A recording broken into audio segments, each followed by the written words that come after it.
Oh, you know what I love? Sports. Love sports. Sports. When it comes to Texas A&M. Where are you getting this information? Let me tell you. Welcome to TexAgs. It's here. It's time. There's always a buzz in the air when you hit this moment. He is a guy that has gotten better and better and better. He's just got that dog in him. We will develop men. We will graduate players, and we will win championships on the field. I think of him as this hawk. Before long, he's going to be swooping in on those quarterbacks. Coach Elko's my guy, right? Like, I love him. I love Michael Early. Like, I think Bucky's going to be incredible. It's football, man. And that's what Warriors do. They don't want to sit out. And this is a real program. It's not fake. This is a real place. And if you want to be really good at football, this is a really good place to be. You know, if I'm betting on anybody, it's the Aggies. And we begin here on a Tuesday morning. Welcome into TexAgs Live, presented by David Gardner's Jewelers, Rollo Insurance Studio. The Go Hour, presented by The Warehouse at CC Creations, not currently hanging out at the Holistic Planning Cool Zone. OB and I are kicking off the show with our dear friend Josh Pate, presented by Academy Sports and Outdoors. And get ready for the longest, best read of all time, Olin. The most festive gear, I said festive wrong. I messed it up. I screwed it. The most festive gear of the year is back at Academy Sports and Outdoors. Don't miss the limited edition Magellan Outdoor Christmas Market collection only at Academy. Exclusive 2025 gear and gifts for all of your holiday parties, fun family photos, and Christmas morning traditions. Check out the entire collection from matching PJs and holiday print fishing shirts and dresses to exclusive new Mossy Oak Snowdrift camo styles and much, much more. Shop in-store at academy.com. And if you need it fast, get same-day delivery powered by DoorDash. Let the holiday fun begin with the Magellan Outdoor Christmas Market collection only at Academy. All right. Woo! And with that, we go to the Buppies Catering Bartending Hotline, our good friend, Josh Pate. What's up, buddy? David, have we talked at all about what the holiday season in general does overlapped with the college football calendar this time of year and the havoc that it plays on someone's equilibrium? You know, about like scheduling and about what day it is, that sort of thing. Have we ever discussed that on air? I don't think we have on air, no. I mean, I know that I'm trying to do the mental gymnastics because I'm doing Thanksgiving with my parents tomorrow, doing it with my in-laws on Thursday, and then we're rushing to Austin. So I understand it because we're busy, man. Yeah, I think so. Take Ohio State players, for example. They train all summer in really, really hot conditions. I mean, a lot of people deal with this, but the point is, like, your summer is structured in the hottest time of year, and all the while you're hoping to be able to earn the right to play games in frigid temperatures because that's where your season will actually be decided. Well, the fan version of that and the media version of that is you go to media days, and then you go weeks 1 through 11 or 12, and everything's the same. It's just a Sunday through Saturday rotation or a Monday through Saturday rotation. And then you get to the most important time of year, Thanksgiving week and beyond, into December, into Christmas season. And there will be a month and a half period right now where I have to check to see what day it is. Everything's thrown into a blender, and you're trying to overlap, you know, am I going to be able to get down to see Grandma with what time does Texas A&M kick off? It's a really wild time of year for us. You know, I've got to do, I mean, no one cares about what reporters have to do, right? But I've got to write the same amount of copy and content this week in 3 days that I normally do in 5. Yeah. You know, so that's kind of a pain. But I am excited to say this. My wife is going to Germany to a Christmas market on Saturday. So I get back and I don't have to do anything on Saturday except watch a whole bunch of great college football matchups. Buddy, I don't want to say it out loud. I don't want to get people in trouble, but it sort of kind of sounds like you're living the dream this weekend. I really am. You know, Georgia Tech. Be able to watch that one. Hopefully on the heels Michigan, Ohio State. Hopefully on the heels of an A&M over Texas victory. Yeah. Hey, Josh, before we get into that game, since you talked calendar, I want to bring up a tweet you had about college football's calendar being a disaster and the playoffs working great, but they're not focusing. They're focusing on changing that, obviously the college football playoffs, and not the calendar. Yeah, and you know me, so you know I was not a proponent of playoff expansion. So if anyone were to be searching for a reason to crap on it, it would be me. But I think things are working okay. Not a perfect system. I never said that, but I'm saying things are working fine now with the playoff structure. Okay, a lot of people are invested. I see minimal reduction of urgency on regular season games, my biggest fear. So my observation here, and it's not a surprise given who we're talking about, but it is an observation, is we are sitting on what pretty universally has been agreed upon as a pretty good to great playoff dynamic right now. And we are also sitting on a situation where everyone sees the calendar is a disaster because of where the signing day is and where the portal window is. And for those out there who don't follow the news, like, we have one portal window now. There isn't a second one. So it's not like you can forego both of those periods, wait until mid-January or late January to hire a coach, and it's okay because we'll still have the post-spring portal window. No, you don't. So any kind of talent acquisition, any kind of roster changes you're about to make, they better be made in A, early December on signing day, or B, early January. And so people are starting the hiring cycle accordingly. Now, any sane person would look at that and say, wow, we need to address that immediately. No, not the powers that be that run college football that are so lacking in ingenuity and creativeness that they can come up with their own thing that makes money. They have latched themselves like leeches onto the side of the one true revenue-driving mechanism they have control over, and that is the playoff, and they're worried about making that thing bigger. And they're worried about expanding that, and they got ESPN to push a deadline back a little bit from December 1st because they can't quite agree on it yet. And so they want to make sure that by next year we may be able to go to 16, or if the Big Ten has its way, 24. Because, that's definitely the most pressing need the sport has right now. Expand the playoff. Forget about the calendar. No one cares about that. But let's expand that playoff. That makes total sense. Personally, I'd like to see them expand it to 16 games because I don't think it's right that some team only has to win like 3 games to be a national champion and somebody has to win 4. Yeah, but I get Josh's point. There's other issues to deal with. Well, true, but then so I had a lot of people say yesterday, I do like 12. I would prefer 16 because it's nice and even. No one has a first round bye. My question to that is, okay, are you doing anything about conference championship games at that point?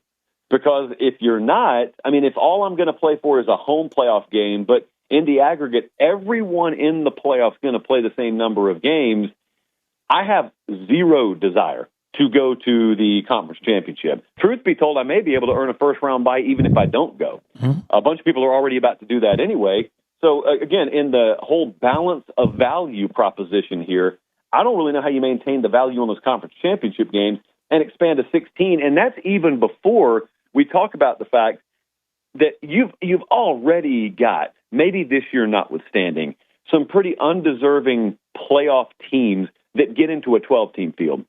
I really, personally, don't enjoy the prospect of going down the road where we get to 16 and looking at what would be on the bubble of 15, 16, 17, 18, and asking myself, do any of these teams really deserve a shot to play in a tournament for a national championship? I know those are kind of compartmentalized A-B arguments, but I would stand behind both of them. Interesting, because I see after this weekend, potentially as many as 13 10-2 teams, potentially. And you're only going to have about once the 11-1 team gets in college and conference champions and that group of 5, you're going to have like 5 spots open for a bunch of teams. That maybe as many as 10 or 11 that have the same record. So we already have that problem. Yeah. By the way, Josh, we were talking about this. I'm sorry. Well, the difference is, so when I've always looked at that, I said the same thing when we had 4. I don't view that as a problem. I don't view really good teams getting left out as a problem. I view that as we've created a tournament that's the right size, that it's pretty hard to get into, which is the delicate balance of maintaining urgency on regular season games that I care about the most. And I know a lot of people because I've got friends in my social circle who just come at it from a different angle. They look at the playoff as we want to do what's best for the playoff. Like they view the playoff in isolation. What makes a best playoff product? Well, if you just want a best playoff product, expand it 16, expand it 24 or whatnot. I never look at college football that way. I may look at the NFL and the NBA that way. College football, I look at as, my regular season, that's my Super Bowl collectively, 12, 13, 14 weeks worth. And then I want whatever playoff mechanism best enhances the regular season. So it's kind of tail wag the dog for me in that sense. I always thought the perfect number, Josh, they'll never go backwards, right? But I always thought the perfect number would have been 8, and you do get in with a conference champion. So you still had other teams that could get in, but it puts so much emphasis and importance on getting to the conference championship. And I really admire and I agree that with the idea that the conference championships should still be meaningful. You know, you don't want to get to a point where winning a conference championship doesn't mean anything. I agree with that. Hey, Josh, let's turn our attention to a little A&M Texas. This is what we love college football, right? Hate week, rivalry week. You got Texas, who thinks they maybe have an outside chance to get in. I think it'd be very hard. And you've got A&M trying to go to their first ever SEC championship game. All right. What is our vibe check there right now? Collectively, not just you, David, not just you, Olin. Collectively, what is the vibe check there right now? I believe that we both think A&M is the better team and that should go into Austin, tell me if I'm speaking wrongly, and win the game. Yeah, I think I would expect A&M to win, all the while knowing that in a rivalry game, you can't take anything for granted.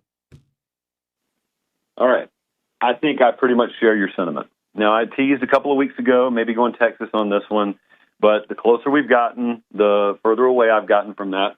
So I just wanted to, basically, I was doing that to keep you guys on your toes. Now it's time to pick the game, and I pretty solidly lean Texas A&M. Now, I say solidly. I pretty strongly lean over there. I would just solidly be A&M if you could play it in College Station. The one saving grace Texas has here is you do get it in Austin. But look, we have been talking about this all year.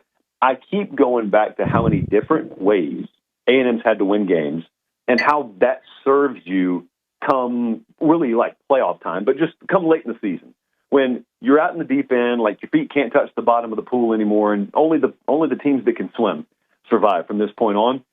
And sometimes these things get complicated. Sometimes you overthink the room on them. I don't want to be prisoner of overthinking room on this game. I just think there are too many things that A&M can do at even a B- or better level to where if I get just a collection of those things to click here, I think I should be all right. And the other part of that if I was going to counter my argument would be, well, okay, but, the whole how many great teams has A&M played, how many great quarterbacks has A&M played.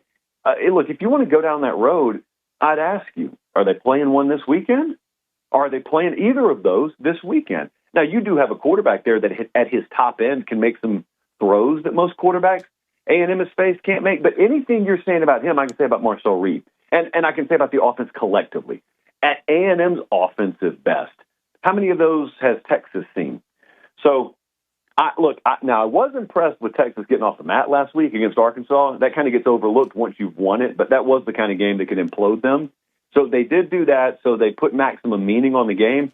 But I tried to find ways, not because I wanted to find them per se, but because it was my duty to try and find them. I didn't find enough to talk me off of this, so I'm going Texas A&M. Hey, Josh, the one thing that I, quote-unquote, worry about is that Texas is really good at stopping the run, right? That's what they've been very exceptional at. They're, top 4 in the SEC, I believe it is.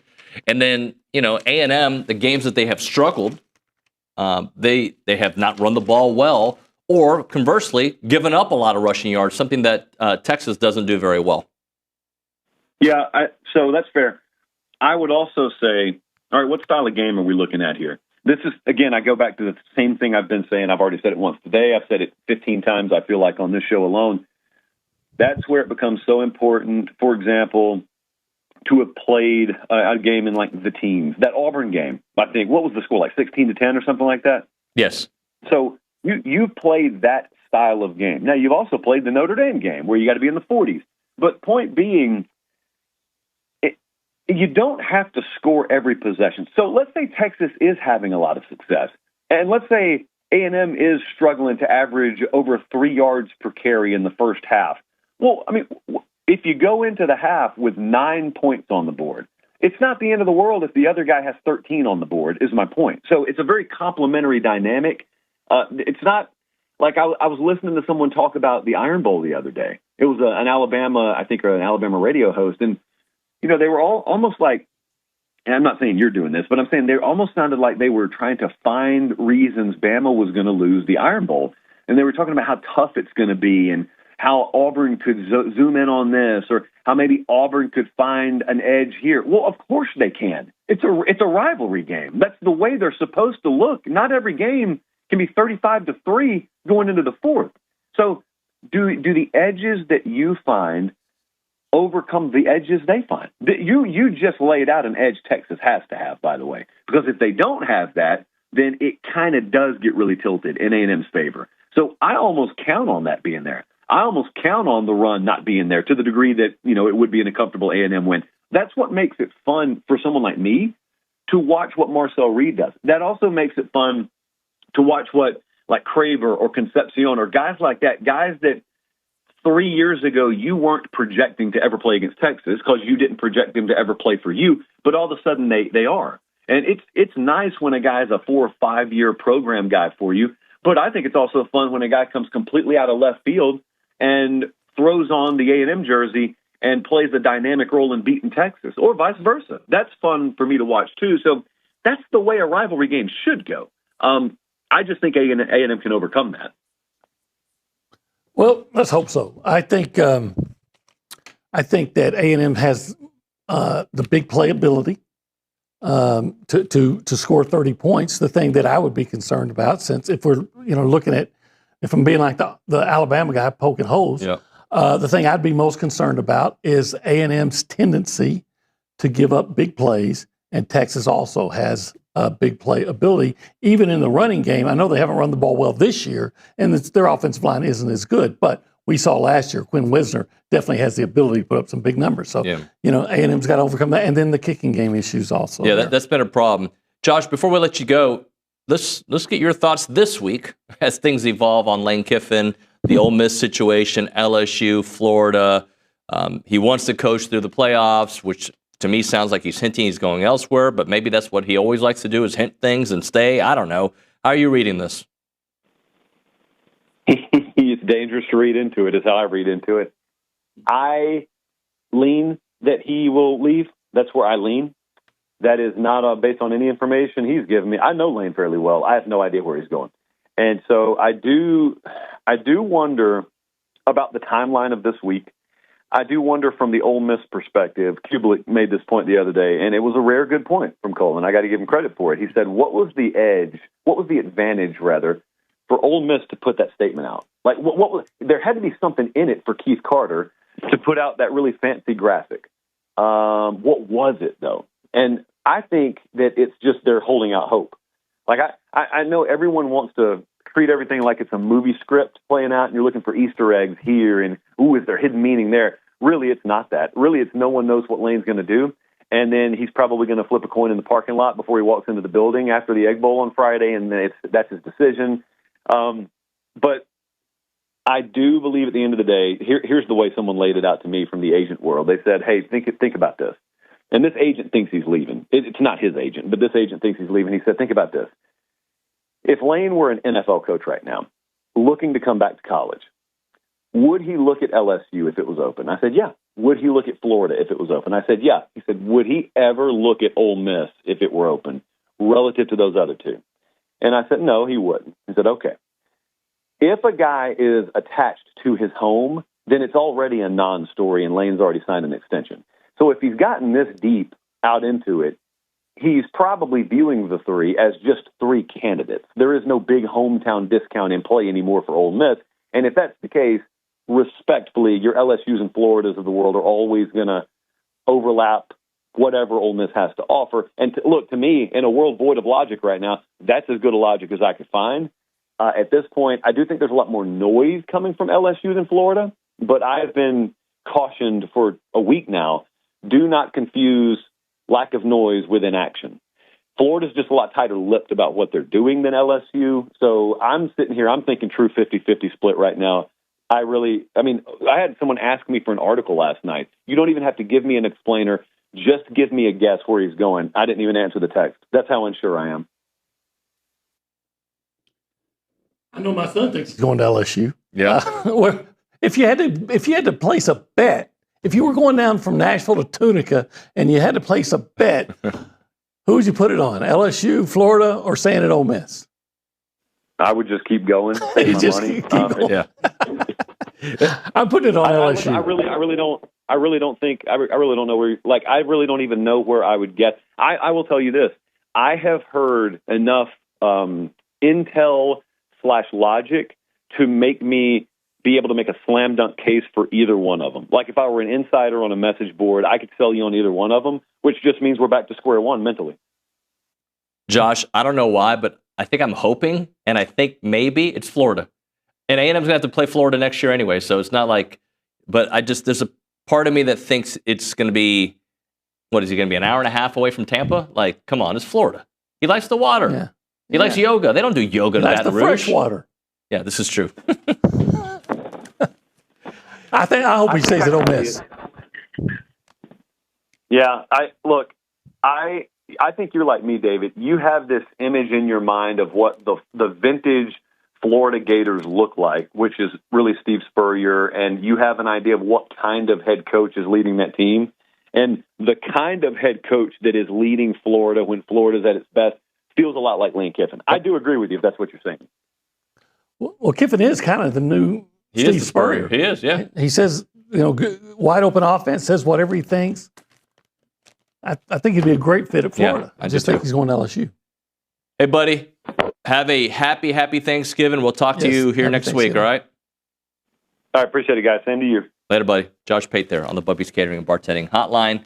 All right, that's how we started the show with Josh Pate. We can't do much better than that. No, you can't. No, it's just downhill from here. Did we peak too soon? Well, actually, Brooks Austin on the show at 10:35. I like him. Yeah. He's becoming a quite popular guest, so we'll have Brooks Austin on the show a little bit later. I've got, let's see, what do I have? I've got Katy Lee joining us later. Okay, I like her. I've got Kirk Bohls joining us later. I don't like him.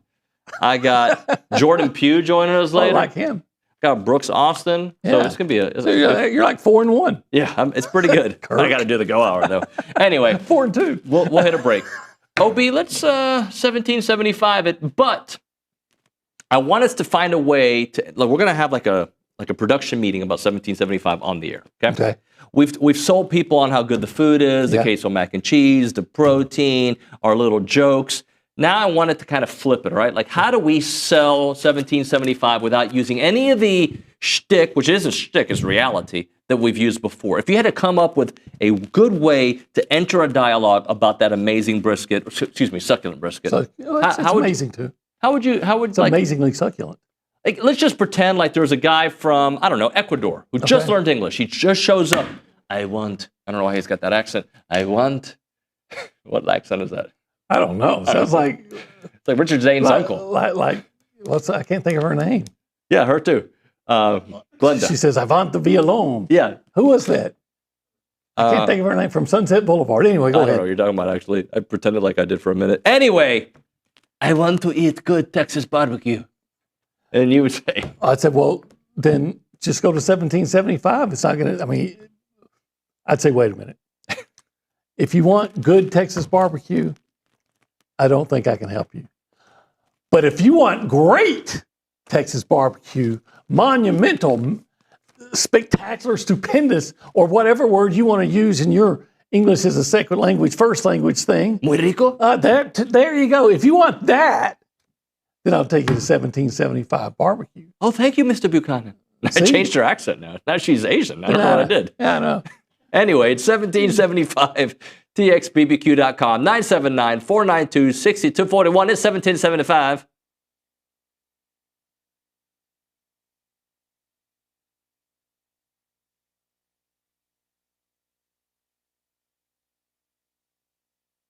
Hey everyone, it's David and Olin from the Holistic Planning Cool Zone. You know, I like when we have the chairs here because I don't feel like I have to do this when we're talking about holistic planning. But they want you to know, TexAgs subscribers, they take care of the TexAgs subscribers. Oh, absolutely. Take care of everybody. They want to know that anybody who signs up by November 27, 2025 will receive this awesome offer. If the Aggies beat the Longhorns or win in Austin on November 28, 2025, clients will pay no management fees to Holistic Planning for the entire 2026 calendar year. That's free. It's free $99. Actually, just free. All you got to do is beat Texas. Well, it's not if they beat Texas, it's when they beat Texas. When. And when you go to holisticplanning.com, you're going to love Holistic Planning. So it is holisticplanning.com. Check out the website and take advantage of this awesome offer.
What did you tell the players this week to get their focus to maintain on this game, that this is the challenge ahead? Oh, I don't have to tell them very much. I think they're pretty much clear on this one. This is an easy one to get their attention for. That's my coach right there. That's my coach. He was all business yesterday. He was. Like I'm not here for your shenanigans, Olin and David. We're not going to answer those questions very long. We're just going to go in and out. It was great. I was ready for it. I don't even think I asked him a question because all the questions I had in my mind were already asked. I'm like, well, okay. But yeah, he was very concise, to the point, very businesslike, like you said. I liked it. I'm here for it. It's TexAgs Live. We're presented by David Gardner's Jewelers, Rollo Insurance Studio. Go Hour, presented by The Warehouse at CC Creations. We're going to hear from Coach Elko a little bit more from the press conference. But one thing that he did say, which I think is brilliant, was he said, we'll see about Le'Veon Moss. Probably not, but we'll see. Ruben Owens and Mario Craver are awesome. And the reason I think it's brilliant is because he's got me thinking, maybe Le'Veon won't play, which is possible. Maybe Le'Veon doesn't play, right? We've always known it was, we were wishing for Texas. Yeah. But he probably won't play. Maybe he will play. Maybe he won't play. Like, it's kind of like I'm at a point now, like, I'm not expecting him to, and hopefully that's by design by Coach Elko, and he does play. But regardless, I don't have to expect him to play. Did I make any sense there? Yeah. Look, personally, I hope he plays. If he's able to play at the level, at his pre-injury level, right?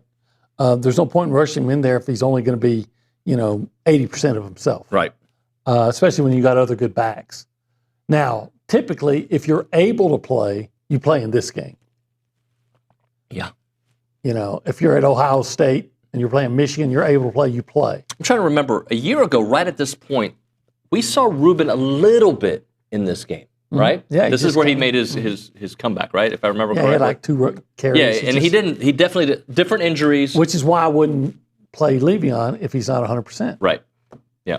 Hopefully, he's 100% for your first playoff game, if not tomorrow. And that might be one reason why you don't play him if he's close. So, Right. yeah, but we got bigger fish to fry. I know beating Texas is a big deal. I get it. When I moved here in 93, I found out the 2 most important days of the year are Christmas and the day in the Texas A&M game. Yeah. And Christmas was second. So I understand how important that game is, but there are actually there's bigger things to get this year than just beating Texas. Sure. But one of those things you want to get is get to Atlanta. Oh, I want it all. Yeah. I want it all. I want to beat Texas. I want to go to Atlanta. I want an SEC championship. I want to win all the playoff games and win the national championship. That's what I want. If they told you, look, you can't beat Texas, but you're going to have Ohio State season, I'd be like, okay. Yeah. Fine. Last year's season. Right, I get it. If they say, you beat Texas and you're going to lose in your first playoff game, then I don't. Yeah, if those were my options, I'd say, I'll take the loss to win a championship any day of the week. My favorite option is whatever gives me everything. I think we've waited long enough. I want it all. We have waited. I have waited since 1939. I wasn't even born. I was waiting for it since then. Were your parents born then? Yeah, my dad was 9. Okay. Yeah. Well, my mom was about to be born. Yeah, I'm calling BS on you wanting it since 39. I'm sure my dad was thinking about it. Living in Havana, Cuba, or Santo Espirito, like just thinking to himself, one day my son, he's going to see this team win a national championship. Something tells me he didn't even know A&M was a team in 1939, but maybe. I thought by then, at that time, he'd probably, if he was wanted a national championship, you wouldn't know which nation he was referring to. Well, he was a big Yankees fan as a kid. Still is a big Yankees fan, New York Yankees. Yeah, I know. Yeah. As most Cubans are for some reason. Yeah, for some reason. They played all the games in Cuba. I know Castro liked them. Okay. Was it El Duque? Wasn't he El Duque was Cuban. Yeah. Levon Hernandez, his brother, Cuban. Okay. Yeah. That would make sense if one of them was, if they were brothers and one of them was Cuban, it'd make sense. Both of them are. Your good friend Jose and Ozzie Canseco. They were Cuban. They still are. Huh. They haven't changed. Rafael Palmeiro, Cuban. Danny Tartable, Cuban. Seinfeld actor as well. Bobby Bonilla's dad, Cuban, I think. Fact check me, but pretty sure. Oh, yeah. Those Cubans are everywhere. We are. Andy Garcia, from Cuban. Not the one who played here. Yeah, he was Dominican. The actor. Okay. Sorry, I'm sure we lost all our audience there. I had a Cuban sandwich once. I've seen you eat Cuban food. Yeah, it was pretty good. All right, we will get back on track, I promise you. When we come back, we're going to talk about the perfect season that it takes to get to the SEC championship game. We'll hear from Coach Elko on that and break it down. Right now, we have failed the people. How so? We're not wearing duck camp right now. That's all right, I'll wear it tomorrow maybe. You know what? My son came home last night, which we're excited about. Yeah. First thing he does is go into my closet and try to confiscate duck camp gear. I'm serious. I'm not lying. Play. And I said, now, fortunately, duck camp sent me 2 of these long, kind of like what you're wearing, just different color, and 2 of the same thing. Yeah. So I said, okay, you can take. You can have one of those. Yeah. So I'm at an age now where my kids, my boys, come in my closet and just wear my clothes when they feel like it. Like, hey, Dad, I need some nice shoes. Dad, can I wear this duck camp top? With this voice. How come teenage kids, they're nice, but they sound like annoyed every time they talk to you? Does that happen too? At one point? Yeah. They're not annoyed, but they sound annoyed. Yeah. You know, yeah. Can I wear this duck camp top? It's really nice, please. I'll just say this again. He always tells me that I don't have a right to wear it because I'm old and fat. He says, you're too old and fat to wear that. Let me wear it. It's college, it's hip, it's cool, it's all this. And I say, you know what? I'm old and fat, but I'm also hip and cool. This is not true. Go to duckcamp.com, though. Built for the outdoors and designed for everything else. Use the code TexAgs25 for 25% off of your order.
You like the song? Song sucks. Song sucks so bad. I mean, it was cool like in 1993 for like 9 seconds. I mean, it was cool on Just If you were in Dance. Cancun at spring break, I guess the song's cool back in the 90s. But now, you like that song? It's a good head bop, you know? We'll let the Reveille out. That's fine. I'm happy with that. I let my dog out about 2 or 3 times a Yeah, I day. do that too. Sometimes I walk them too. Yeah. Sometimes I get lazy. Just go in the backyard. Yeah. It's TexAgs Live. We'll get to sports. We're presented by David Gardner's Jewelers. We're in the Rollo Insurance Studio. It is the Go Hour presented by the Warehouse at CC Creations. So I want to play Coach Elko's answer.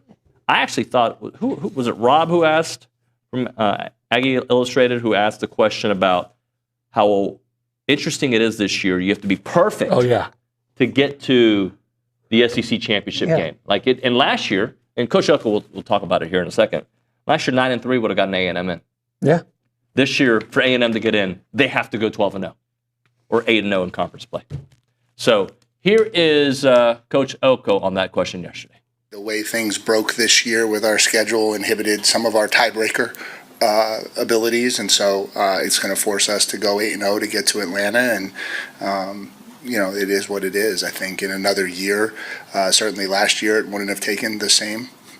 But that's just how this conference goes. And so you got a lot of teams playing each other, battling it out. And, we're just fortunate to still be in it going into the last weekend of the year again. I don't know when it was, OB, but about a month ago maybe, I thought to myself, 11-1 might be good enough to get to the SEC championship game. And now it's not. It's just not for A&M at least. And there was discussion at the beginning of the year if you could have like 2 9-3 teams in That's what I thought, yeah. But typically there's going to be a more powerful team or a couple that are just head and shoulders above everybody. And who knew it was going to be A&M? Yeah. Now they still have to go out and close the deal and beat Texas, but you're right. In just about any other year, A&M would be a shoe-in, especially when you consider where teams were ranked that A&M beat going into the season. Who knew that LSU was going to struggle and then quit? Yeah. Or who else? Florida was going to massively underachieve expectations, right? Typically, you would have thought those 2 wins right there would have been enough to ensure that you're in. Yeah. You're just a strange year. It's a very strange year. And, I saw somebody, I think it was this morning, I was on Twitter talking about, because the A&M schedule comes up so often about that's why they're 11-0 and whatever. And I saw this person saying if Texas beats A&M, that they should be in the playoffs above Notre Dame.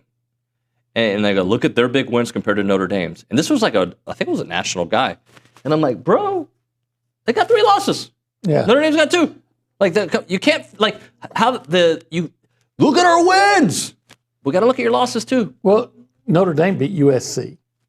Now, who has Texas beat that you absolutely know, if they beat A&M, that would be the one that's better than USC? But as of right now. As of right now, I would say that Oklahoma's better than USC. Maybe. Oklahoma doesn't score. Maybe. But I just don't think it's absolute. Yeah. Now, if they were to beat LSU, A&M, okay, then you got an argument there. But I don't think that you can just forget that you lost to Florida. Yeah, I agree. And last year we've talked about it: Alabama, South Carolina, and who else was it? Was it LSU? So 3 teams were 9-3 and didn't get in. By the way, another thing that Coach Elko talked about that I wanted to chew on for a minute is, Josh talked about the multiple ways A&M can beat teams, right? So they don't have to run for 200 yards to go beat Texas. They can, look at the explosivity of KC, Mario, ABR, and the rest of the guys. Here's Coach Elko on the success offensively on the road for this A&M team. We have an ability to be explosive that helps, not being locked into having to always put together, 13, 14, 15 play drives. I think those are the things that become a lot more challenging when you go on the road with the environment and the crowd and the defense playing with a little bit more energy. Sometimes it's hard to, execute 15 straight plays. So I think some of our explosiveness has really been important for us. I think you've seen that in each of our road games, and that's been important and certainly will be important Friday night. Obi? Believe all that, yeah. We've talked all season how the additions of Casey Concepcion and Mario Craver and now Ashton Bethel Roman have made, such a dramatic difference in A&M's offense. And that's why in the offseason we were talking about, hey, with those guys adding, A&M's going to average 31 to 34 points a game. And who knew we were underselling them? Yeah, we were underselling them. All right, let's hit a break. We'll come back. I haven't really said hi to people. We didn't say hi to Justin. We didn't say hi to Nick. That's rude. We'll do that on the other side. At least say hi to Nick. All right, right now we're talking Paragon Financial. If you're looking for real peace of mind when it comes to your money, check out Aggie-owned Paragon Financial Advisors. They're an independent fiduciary serving clients all across Texas with no sales pitches, no commissions, just honest financial planning and investment management.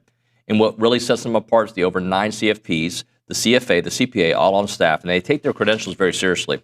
And they work tirelessly to help you build a future that you can feel good about. Go to paragon-adv.com or give them a call at 979-693-3907 to schedule your free consultation today. It is Paragon Financial Advisors, integrity, expertise, and trust. Paragon Financial Advisors.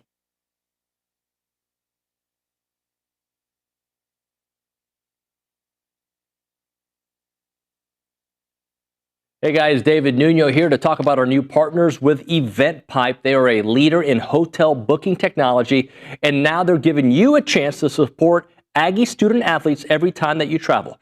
Thanks to their partnership with United and EventPipe, whether you're heading into a game, a business trip, or family vacation, every room that you book comes with cash back in the pockets of Aggie athletes. That's a wonderful deal. And with EventPipe, you'll get discounted hotel rates up to 20% lower than the major travel sites while enjoying a fast, easy booking process. They've even created Presto, EventPipe's quick launch booking solution. It lets organizations build branded hotel sites powered by live hotel inventory, making it simple to book the perfect stay. So next time you want to book a trip, do it the smart way with EventPipe and support Texas Aggies NIL through United. Visit their website, tau.eventpipe.com.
As a reminder, the final segment of the program brought to you by Double Dave's. That's at 10:50. But right now, caller number 12, 979-693-1150. We're going to hook you up with your choice of a dozen pepperoni rolls or a large one-topping pizza from Double Dave's. They've been serving Aggieland since 1984 with your favorite pizza and, of course, those world-famous pepperoni rolls. Reliable in-house delivery, bringing piping hot goodness straight to your door. Just click on doubledaves.com, and your favorites are on their way. OB, let's check in with the people, shall we? Let's do. We're going to go in reverse order. Okay, I'm going to go first to Justin because there's a text that I want you to chew on. We go to Justin at the Angry Elephant News and Social Center. There's a text from Sean that I replied to. You want to read what he sent in just so OB and I can discuss? Yeah, I got you. So we got here, he said, Sean says, trust me when I say it would not be good to lose to Texas and win a national championship, with Texas being able to say the year Texas A&M won anything meaningful, their only loss was to Big Brother Texas. Yeah, I don't give a crap about that. If I've got you can say, hey, we beat you all day long. I say, yeah, but you know what? I got the trophy. Yeah. Yep. That's like saying, hey, you know, I went out on a date with the supermodel. Yeah, well, I married her. Yeah. You know, I mean, come on. I had a response. I got the national championship. Look, don't get me wrong. I said, I want A&M to beat Texas. Here's one thing. Don't associate with people from Texas and don't go on social media. Then they'll never say it. But who cares? That little brother thing. I always say, well, you know, Michael Corleone was Fredo's little brother too. Yeah. And what happened? He whacked him. Where? In the lake That's Tahoe. right. That's what's going to happen to you. No, I'm kidding. Oh, not to you anyway. I was talking to the camera, but not anybody in particular. No. I don't whack people. I want A&M to go undefeated. I want 16-0. But if the option was 14-1, 15-1, and a national championship, I'm taking that every 100 million times out of a million. 1,000 times, yes. You know, I actually did this morning. There's a lot of, I don't know if you guys have been on social media the last 48 hours. There's a lot of Longhorn and Aggie violence going on right now. Right. And yeah, a lot. It's like kind of weak. And that's what some people love about this week. I don't like the way it makes me feel. I don't want to be mad. I want to be happy. I want to kiss my kids. I want to hang out. Like, I don't want to be angry at people all the time. So you know what I do? I don't go. I don't read it. I don't hang out there because I don't care. I just want to slap them when the game plays, and we can move on. Oh, so you mean social media? Yeah. Not actual violence. No. Oh, okay. Your core is not real, huh? And yeah, in my lifetime, you beat us X amount of times. We didn't play 15 years or whatever it was, 13 years. All right? In my lifetime, A&M kicked some butt against Texas. So whatever, we can move whatever goalposts we want. Speaking of a show between A&M and Texas, I just don't think that. I don't think that Ohio State worries too much about anything other than they won that national championship last year. Yeah. Let's check in with Nick Savage. He's our director. He's our friend. Hi, Nick. Hey, what's up, y'all? Yeah, I don't know. Just, the show's kind of out of order. It's always good to start off with Josh Pate. But, I'm a guy of routine. I got my routine. It's got, we got to say, let's go around the room and say hi to the people. And we got to go say hi to Nick or Kate. And I get it. I'm the same way. I'm a routine guy, too. But y'all were talking earlier about how surprising the road offense has been, right? 43.3 points per game on the road this season for A&M. Not too shabby. In 3 ranked road games, right on the money, 42.7 points per game. So do we think Texas can score to keep up if they, hold to that average? Do we think they can score and hold up to that? I don't know. We'll see. But I haven't watched them enough because I don't hate watch people. I don't want to, honestly. I do. I don't I just want them to lose. That's it. I hate them. I watch some of their games, of course. I watched the Vandy game. I don't know enough about them. I know that Arch, I thought people were too hard on him in the Ohio State game and people praised him too much in certain other games. And that's just what fans do. Whatever. You mean against Sam Houston? Yeah. Sam Houston. But, he's had other games he's looked good. And I know it's very fashionable right now to say, well, look at his numbers compared to Marcel's. I know that's a cool thing to say for them. Okay. Well, look at our rush offense compared to yours. Sorry. I will say this, going back to Nick's original question. If I've got this right, Texas has scored only twice in regulation. Yep. In regulation, has scored 30 or more only twice in regulations against Power 5 opponents, if I got that right. Now, I know they ran it up on San Jose State and Sam Houston, but they had 21 against Florida, 23 OU, 16 against Kentucky. They had 45 on Mississippi State. That was in overtime. So maybe that 3, because they had to get to 38 to get it in overtime. Of course, they also some of that came on a Special teams. and that counts. Yep. So 3: Mississippi State, Vanderbilt, and Georgia. And Arkansas. David in H-Town, in 2012, we were the only team to beat Bama. What do people remember? That Bama won the trophy. Right. I do remember beating Bama, though. Yeah. And Texas will remember beating A&M, the national champion. But you know what? If I asked you, hey, who was the national champion last year? You're going to say Ohio State. How about this? How about we just focus on winning? Just focus win the on damn winning. game. I don't want the energy about what if. I don't want to think about what if. I'll deal with what if we have to. Look, again, I'll say it again. I want A&M to destroy Texas and go undefeated and win the national championship. But if my option was national championship, that's a no-brainer. Yeah. Win the national championship. How about this? I have my early Thanksgiving tomorrow. I have my real Thanksgiving on Thursday, and I have my Black Friday beatdown at DKR on Friday as well. Whatever. You know what I mean. Yeah. That would be great. Yeah. All right, got to hit a break. You're going to stick around for one more. Sure. All right. We'll do that on the other side. What we're talking about, we're going to talk about rush defense. That and more. It's TexAgs Live.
And we're back. It's TexAgs Live. We're presented by David Gardner's Jewelers Rollo Insurance Studio. We're going to go a little extended go hour because Josh Pate had to join us at the top of the show. OB, I teased it. We're going to talk some rushing numbers and just a couple different things.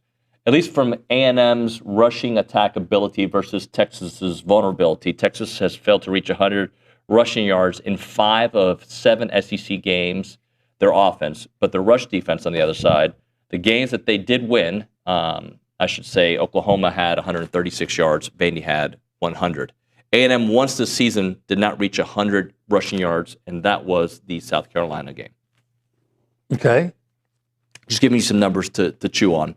In the SEC, A&M is averaging 180 yards rushing per game. Texas is averaging... Are you talking about in SEC in play? SEC play, yeah.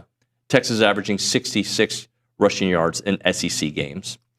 Texas's rush defense is giving up 92 yards per game, which is very similar to Auburn's defense, which is fourth in the SEC. South Carolina is, I thought, maybe a similar, but they were much lower down on the list. They're giving up 135 rushing yards per game. So I guess what I'm saying is, what Texas, this is going to be the best rush defense A&M faces since Auburn. Okay. Now, when Texas, I'm looking at the seasonal averages, and A&M is third in the SEC on the season in rushing, average 195.9. Arkansas is second, and Arkansas ran for 188 yards, and that was without Taylor Green, half the game. for about half the game. Georgia is fourth in the SEC in rushing. Georgia ran for 128 yards on them, and that's not a dynamic Georgia offense. I think A&M will be able to have I'm not saying they're going to run up and down the field on them, but I think A&M will have a measure of rushing success like they've done with the only team they hadn't run really well on in the SEC is South Carolina. They got behind. Yep. And they just started throwing the ball all over the place. And they did have some rushing success in the second half. They finished with 64 yards, which is never acceptable. But remember, they were -9 at halftime. And they threw a lot. But here's A&M's numbers in the SEC just in rushing. Auburn, A&M rushed for 207. Mississippi State, 299. Florida, 183. Arkansas, 217. LSU, 224. Missouri, 243. I mentioned South Carolina, and then, they had, it's not an SEC team, they had 247 last week. So they've run well, very successfully against every team with the exception of the one where they got behind early and had to throw. So, again, I'm not saying that they're going to run like they did against, say, Mississippi State, but I think that's a good offensive line and good running back. So I think they'll have some success running. In which games this year let's just, from a statistical standpoint, from a scoring standpoint, what have been the tightest games this year? For A&M? Yeah. Well, in conference play or just overall? Just in general. Well, obviously the Notre Dame game. They rushed for 136 yards. The South Carolina game and the Auburn game. Yeah. And the Arkansas game. And the Arkansas game, yeah. Arkansas rushed for 268. Yeah. Missouri, which was, a 21-point win, 20-point win, 21-point win. Missouri was able to rush for 207. 100 and X amount of yards were basically on 2 plays, early and then late, right? There was two big touchdowns. That was, I want to say that was 86 yards on 2 plays, 45 and 41, I think. Yeah. I think. The first one, I think, was 41. The last one was 45, I think. But, yeah. But you struggled to stop. And they have, by the way, that's the number 1 rushing offense in the SEC and probably top 10 in the nation, I would bet. In fact, I'll look it up while you're going to your next point. Yeah, but 9th in the country. Okay. So my point is, you can look at numbers from either perspective to spin it the way you want. But A&M has had the ability to run on everyone they have faced, minus the South Carolina game, and we've already gone over the reasons why we believe that happens. And sometimes A&M's rush offense, and this has happened on multiple occasions, Justin can probably look it up, sometimes it's a slow drip. Yeah. It just takes a little while for the floodgates to open. Yeah. They typically wear opponents down. But of course, like Bucky Richardson told us yesterday, you can take all the stats and all the past results and everything for both teams and just flush them in this game.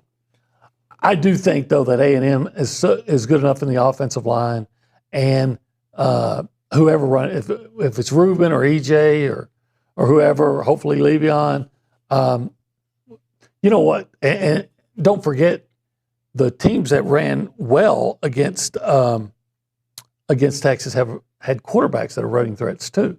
Well, let's kind of go through those. So statistically, Texas' worst games giving up rushing yards looks like Florida at 159. Lagway doesn't have to put up a whole bunch of yards. He just got to be that rushing threat that can. And Kentucky 137. I don't have Arkansas's numbers here.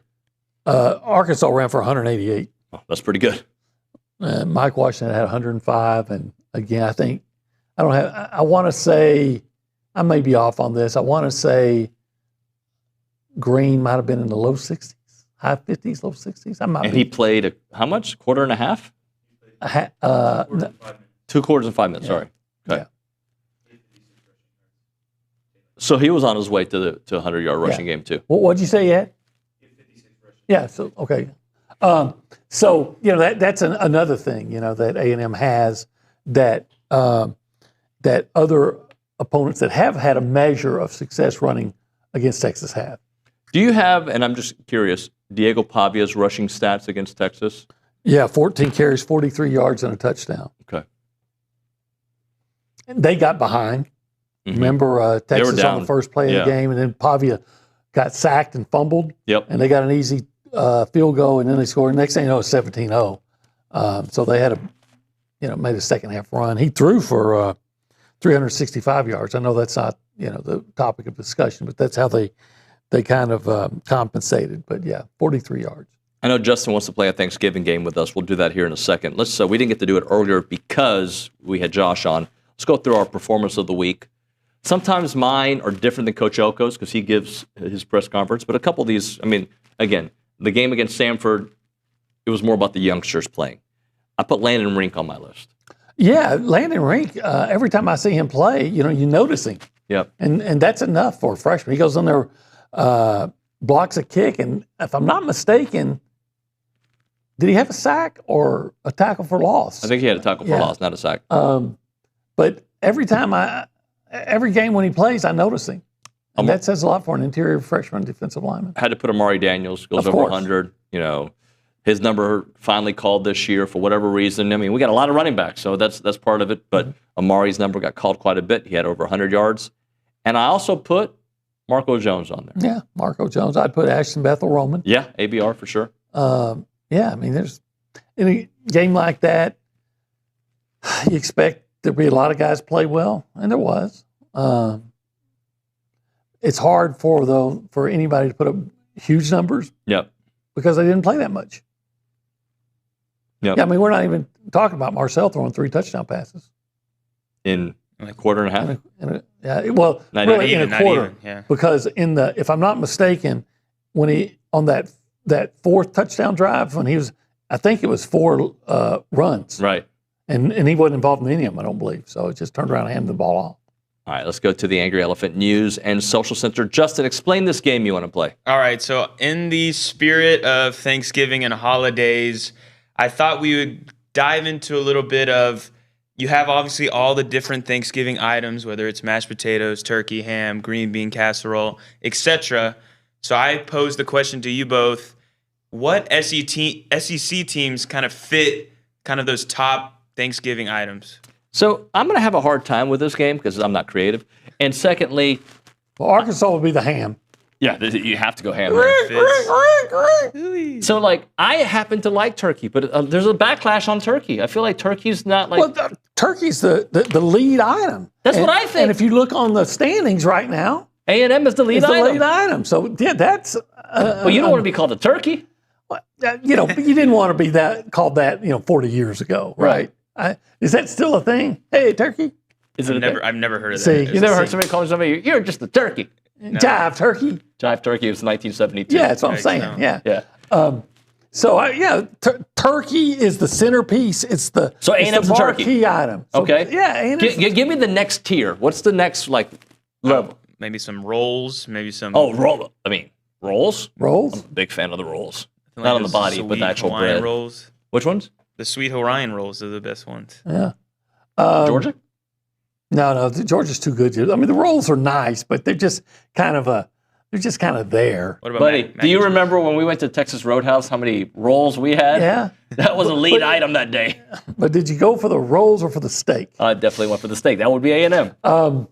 I think the rolls are further down the pecking order. Vanderbilt? Texas may be a roll. Okay. What else? How about No, Texas isn't a roll. How about Vanderbilt's the roll? Olin's favorite green bean casserole? Green bean casserole makes me puke. I find green bean casserole repulsive. Something about cream of mushroom soup and green beans, and it just doesn't work for me. Like I said, it's repulsive. Texas. I don't hate it that much. Green beans are very good for you, by the way. Yeah, I'll go with Texas. That's fine. That's fine. Again, to me, it's repulsive. So what else? How about we go to the dessert side of things? Oh, the like dessert? the pies, pumpkin pie, apple pie, and just desserts, period. Believe it or not, I'm not in the pie community. Yeah. I am in the pie. Olin can community. answer this for us. I do like cheesecake. Not really part of the pie community, but close enough. Pie. Let's see. Pie would be like Alabama. Now I got to put my Alabama. I feel like I suck at this game. Alabama's got to be higher up than that. Alabama's the dressing, I guess. Alabama and Georgia. You got the one dressing. Dressing is good. Oh yeah, stuffing. I don't like stuffing actually. Yeah, I think I love it. he's in the Cuban community. We don't I do love that. it. Well, I love it. Well, it says American holidays. I am an American. The pie would be Born here. You know what? The giblet would be South Carolina. The giblet gravy, because you can't. They're poultry related, but you can't make them the centerpiece. Yeah. So you got to take the pieces of the turkey or the poultry that really have no use and find a use for them, and you turn it into giblet gravy. And that's South Carolina. The pie would be Ole Miss. Okay. It may not show up. That's true. I don't know. What would LSU be? Overrated? Okay, what is overrated? Cranberry sauce. Cranberry sauce. Yeah. Is it rated? Do you guys talk about cranberry sauce? I've never thought about cranberry sauce in my life. It's on the you've table. never heard right It's on the now, table. first time ever. You've never heard of? I've heard of it, but I've never thought of it. It's not even a thought You're thinking of it. because you guys brought it up. Okay, look, I think Georgia's the stuffing, Alabama's the mashed potatoes. I'll give you that. Okay. All right. Yeah, because you know what? I have to switch those because Alabama did beat Georgia, and on Thanksgiving Day, dressing is a step higher than that's a hot take. than mashed potatoes. I think that's a hot take. Turkey and dressing. Turkey. How many times you hear that? Turkey and dressing. Yeah. I just did the turkey. I do. You got to put gravy too. I feel like gravy's. Well, I already said the giblet gravy. That's South Carolina.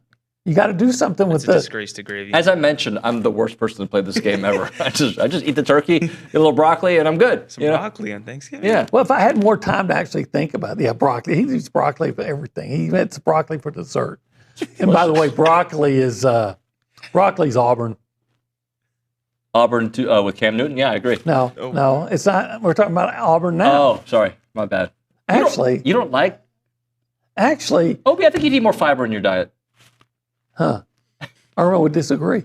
All right, let's close out with some text messages before we go to Katy Lee. Yeah, no, I wanted to talk about James Ellis's text on the YouTube. Just talking about if our defense could get a turnover, we would be unbeatable. And I feel like we struggle with that. We're tied for last in the SEC. If we're able to kind of make Arch get pressured and turn the ball over, we might have a chance even more. I'm a big believer you are who you are. And this is who A&M is this year. They don't force a lot of turnovers. They don't have ball hawks in the secondary. It's surprising that they don't have more turnovers when you're among the nation's leader in You're sacks. right about that. But that said, you know what I'd take if I can? To me, what's even more important than A&M getting turnovers is ensuring that Texas doesn't get them. By the way, B-Glow on the YouTube chat says 70% of Arch's completions are from the wide side from the hash of the numbers under 10 yards. Yeah, the touchdown against on the first play against Vanderbilt was just a little swing pass. I mean, he probably didn't travel more than 10 yards. At all. And It wasn't upfield. I mean, he caught it like at the line of scrimmage, or maybe behind. All right, let's get another text. Roy May sent one in. Oh, Roy May. Roy May. Good old Roy. Oh, in the text groove, yeah, I got you. All right, the Ags are the turkey. Bama, Georgia, and Ole Miss are the stuffing. Okay. Mac and cheese and green rice. Vandy is the roll. Wait. There's a thing called green rice? I've never had green rice, but I think some people make a rice that has all kinds of stuff in it. It's green? That goes over my head. It was always gray whenever I saw it, but okay, whatever. Would they call it green rice? I've never called it that. In fact, we don't even have it. Okay. Yeah. But by the way, mac and cheese, the fact that we didn't bring that up, that's Georgia, Alabama level now. We may have to redo the rankings. Yeah. It's Ole Miss. Okay. Okay. Yeah. Vandy is the roll. Tennessee is the pumpkin pie, and the T-sips are the cranberry sauce from a can. Beat the hell out of T. Now, I still say, sorry, Roy. I'm with you the other way to tell cranberry sauce on Texas. Texas, I got to tell you, it's the green bean casserole. It makes me physically yak. Yeah. Sell Buicks, I go, Buick. Newman. We're going to hit a break here, OB, as we, you hear that, Justin? That's America changing the station on us. That's all right. Just kidding. Love you, OB. We'll see you tomorrow. All right, right now we're talking Heritage Films. Farm and ranching families think differently. You're not working for today. You're building for generations to come, and that's why Heritage Films created Farm and Ranch Films. They've documented timber operations in Washington, the cattle ranches in Texas, and agricultural legacies across America. And this is a beautiful way just to capture, it's like a time capsule for your family for the future. Whether you're thinking 20 years ahead or 100, Farm and Ranch Films preserve the wisdom and the work ethic and values that make your family so special. Your ranch and your legacy deserves this level of craftsmanship. Visit yourheritagefilm.com and click on the Farm and Ranch Film of the website, and you can do that, or you can call them up at 713-893-8341. It is Heritage Films.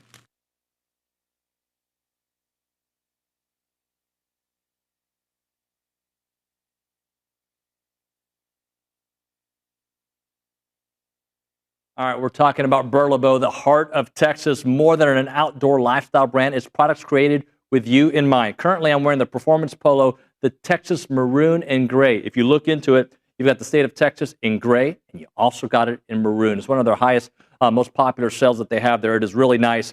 Comfort and versatility. You can wear it in any situation. Quick drying, fits the size. But Burlebo, they're rooted in tradition, fueled by passion for the outdoors. Designs high-quality apparel that works just as hard as you do. So whether you're hitting a workout, enjoying a day of fishing, or cheering on your favorite college team, their gear is made for the athlete, the outdoorsman, and the everyday adventure. And it's really nice. I wore this one to church the other day. People talked about it. Really, my kids were like, "Yeah, Dad, you look pretty good today." From athletic shorts to your favorite go-to tees and performance hoodies, they have everything you want. Check out burlebo.com and find your new favorite gear. It's Burlebo for the athlete, for the outdoors, and for the family.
Embarrassing.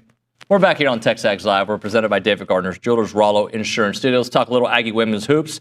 They came to Hawaii with a 4-0 record, their best start under Joni Taylor. Before that heartbreaking one-point loss there to UTA last night. And they get Colorado, so they're going to try to right the ship very soon. Let's go to the Puppies Catering and Bartending Hotline. Katy Lee joining us to break it all down. What's up? Howdy. How are you? How are you? Yeah, back to back. Hey, I'm good. What's going on with you? Man, you always catch me on the road. I mean, I'm in the metropolis of Goliad, Texas, of all places. All right. All right. Yeah. How's my buddy Logan doing? He's good. Yeah. He's well. He's actually out in the pasture right now, chasing down cows and dogs and all the things.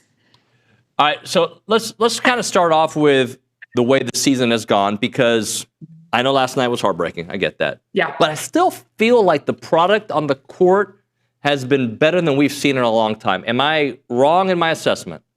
No, you're spot on. I mean, not only are the young ladies just like a pleasure to be around off the court, and that's part of what Joni recruited, right? You know, you've got to be the full player that truly believes in the program. And I think her theme this year, PTI, program, team, individual, and then in that order, is really huge. And it's the ethos of what this group is. And they've really bought into that theme, which makes a huge difference. No matter the player that they are on the court, the player off the court also has to match the program. And I think that's what we've been missing in Aggie land for the last few years. So walk us through what happened in those final few moments against UTA. How did a team that was so dominant for most of it kind of let it slip away? Yeah, we saw the same thing kind of happen in the end of the first half, where they didn't score for about the last 3 minutes, you know, and that trend has to be fixed. So that's something that they'll nail down in the film room. They'll go back and they'll look at multiple games, multiple series where the last 2 to 3 minutes they go scoreless, whether it's at the first half or at the end of the game. But last night's game, I mean, I tell you, what a heartbreaker, because you go to the line, the opponents go to the line in a one-on-one situation.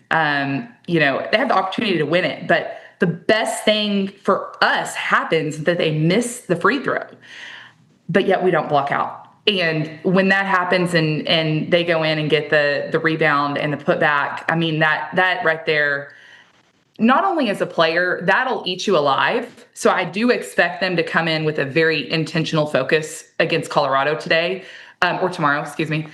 No, today. But the bottom line is that should never happen, no matter what level of basketball you're playing. So I think that's a really good wake-up call. They were flying high there for a while, you know, really on a good streak and playing well. I mean, Nye had a dang near triple-double the game before, you know, missing a rebound, one rebound to put her in a triple-double as a 5-2 point guard. But it's one of those situations that it'll catch your attention quick. And I assure you, the coaches caught their attention after that. Well, you brought up Nye there. I just want to go through these numbers. 18 points, 11 assists, 9 rebounds, and oh, by the way, 6 steals. Do you remember a young lady named Aquanisha Franklin? Oh, yeah. Oh, yeah. I mean, she just happened to be an All-American. She is built, acts, resembles, attitude, posture, court general, everything that Aqua was on the court. Nye is showing a lot of resemblance in that field. And I mean, she's got a chance to be really good. I think she's figuring out this team. You know, as a court general, you have to understand your troops, right? Like, you have to figure out what your team looks like and try to build on their strengths and sometimes hide their weaknesses and then try to help improve their weaknesses, right? Keep them out of harm's way and in situations that they won't thrive in. And Naya's figuring that out. She doesn't have it just yet, but she is definitely figuring that out. And while she's figuring out, she's also producing, which is what this team needed.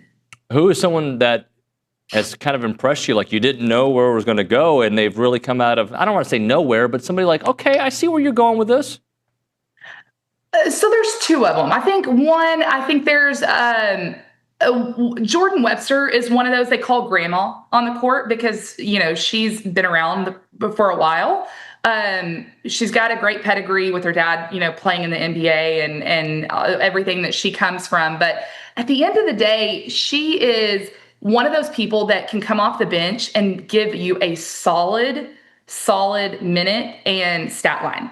And she had 17 points one night. I think she goes in and has 11 points the next night, and she's just that kind of steady Eddie that I think with experience you can count on. Celeste Blow is another one. She's been starting in some games. She's come off the bench in the last few with her and Janae Kent switching out in the starting line. And I think Blow is really one of those that, and they call her Bo. So if you hear, especially on the radio, if you hear us saying Bo or Bobo, that is what she goes by instead of Blow. But Celeste has been one of those that's, she's coming in, she's getting good points, she's getting good rebounds, she's playing solid minutes. Those two have the ability to step in when needed in multiple positions. So I think those two are the surprises for me. We knew what we were getting in Fats. I think we knew what we were going to potentially get in Nye, just needed to see it, right? It's hard to say when you have 5'2", 5'3" go on the court and you go, hey, they're a stud. I'm not so sure any of us knew how much of a stud Nye was until we've started seeing her. We'll see the real product once we get into the SEC. So it's been a while, but since the last time we spoke, the K-State win happened. So, considering what's going on in Hawaii and that game in the background, what did that game potentially mean for the remainder of this season? So it's a momentum swing. I mean, I think you look at basketball like a pendulum. It just goes, the season is a roller coaster that continuously goes back and forth. And if you can't get on the roller coaster at the right time, you're stuck. And that goes for conference tournament. That goes for NCAA tournament. If you can't put together 6 wins in a row at whatever point in your season, you're not going to win a national championship. I'm not sitting here projecting our Aggies are going to be in the national championship, so don't hear me wrong. What I am saying, it's important to string together a series of wins. The fact that we've started with such a good start in our season with a brand new team, only carrying over 3 young ladies from last season, and one of those didn't even, see the court. I do think that it's really a good sign and a good signal for Texas A&M on the women's side that, we're going in the right direction. Now, again, as we kind of get into SEC play, can they string together 4, 5 wins in a row? And that goes for the men's team too. I mean, you've got to be able to see those wins put together and strung together in a fashion that shows consistency, because that's what preps you for tournament play, both conference and NCAA. Okay, let's close out with this thought. What does A&M have to do tonight to leave Hawaii at 5-1? And would that be a huge accomplishment considering the way we looked at the way this team was being constructed in the offseason? It was going to be a new team. Yeah, no, it'd be a huge accomplishment to leave Hawaii 5-1. I do think that they're going to come back with some wins, whether or not that those wins are on the court. I think they've figured out a starting lineup they really like. I think they've seen what they can get out of Sierra. I think they've. I think tonight they're really going to have to put it together. I think Nye's going to have to stay out of foul trouble. I think Fats is going to have to be dominant in the paint. I think Jordan and Bo are going to have to come off the bench and really be forces of nature, giving our starters some relative rest minutes to be able to then come back on and give it their all. I will say I want to see more out of Lamaya. She is definitely the steady Eddie as far as the starting line goes. She plays a role and she plays it really well. I'd like to see a little more production out of her. But other than that, I mean, if they go out and play their game, they're a better team than Colorado. They just have to go out and win the game. And they can't have any more of those last second kind of hiccups like they had. But again, that caught their attention. I don't think we'll see many of those anytime soon. At least I hope not. Katy, happy Thanksgiving. Thanks for joining us. Happy Thanksgiving. Y'all have a great one. See ya. Katy Lee there on the Buppy's Catering and Bartending Hotline. We'll hit a break. We'll come back. We'll talk to Kirk Bohls, get his perspective about the Texas, TU, UT, whatever you want to call them, TU. How about that game? We'll talk about that on the other side. Right now, to family-owned agencies dialed into TexAgs, Rollo Insurance is doing amazing work helping those small agencies keep up with those slow-motion corporate takeovers of the insurance industry. Tech markets, education, succession planning are all big challenges. And if you go to rolloinsurance.com/TexAgs and listen to Keith's comments with Jackson in this here studio just a few months back, you're going to learn all about it. At Rollo Insurance, Aggies are doing all kind of work to help out other Aggies. Go to the website. Again, that is rolloinsurance.com/TexAgs or call them up. 888-44-ROLLO. That is 888-44-ROLLO. It's Rollo Insurance.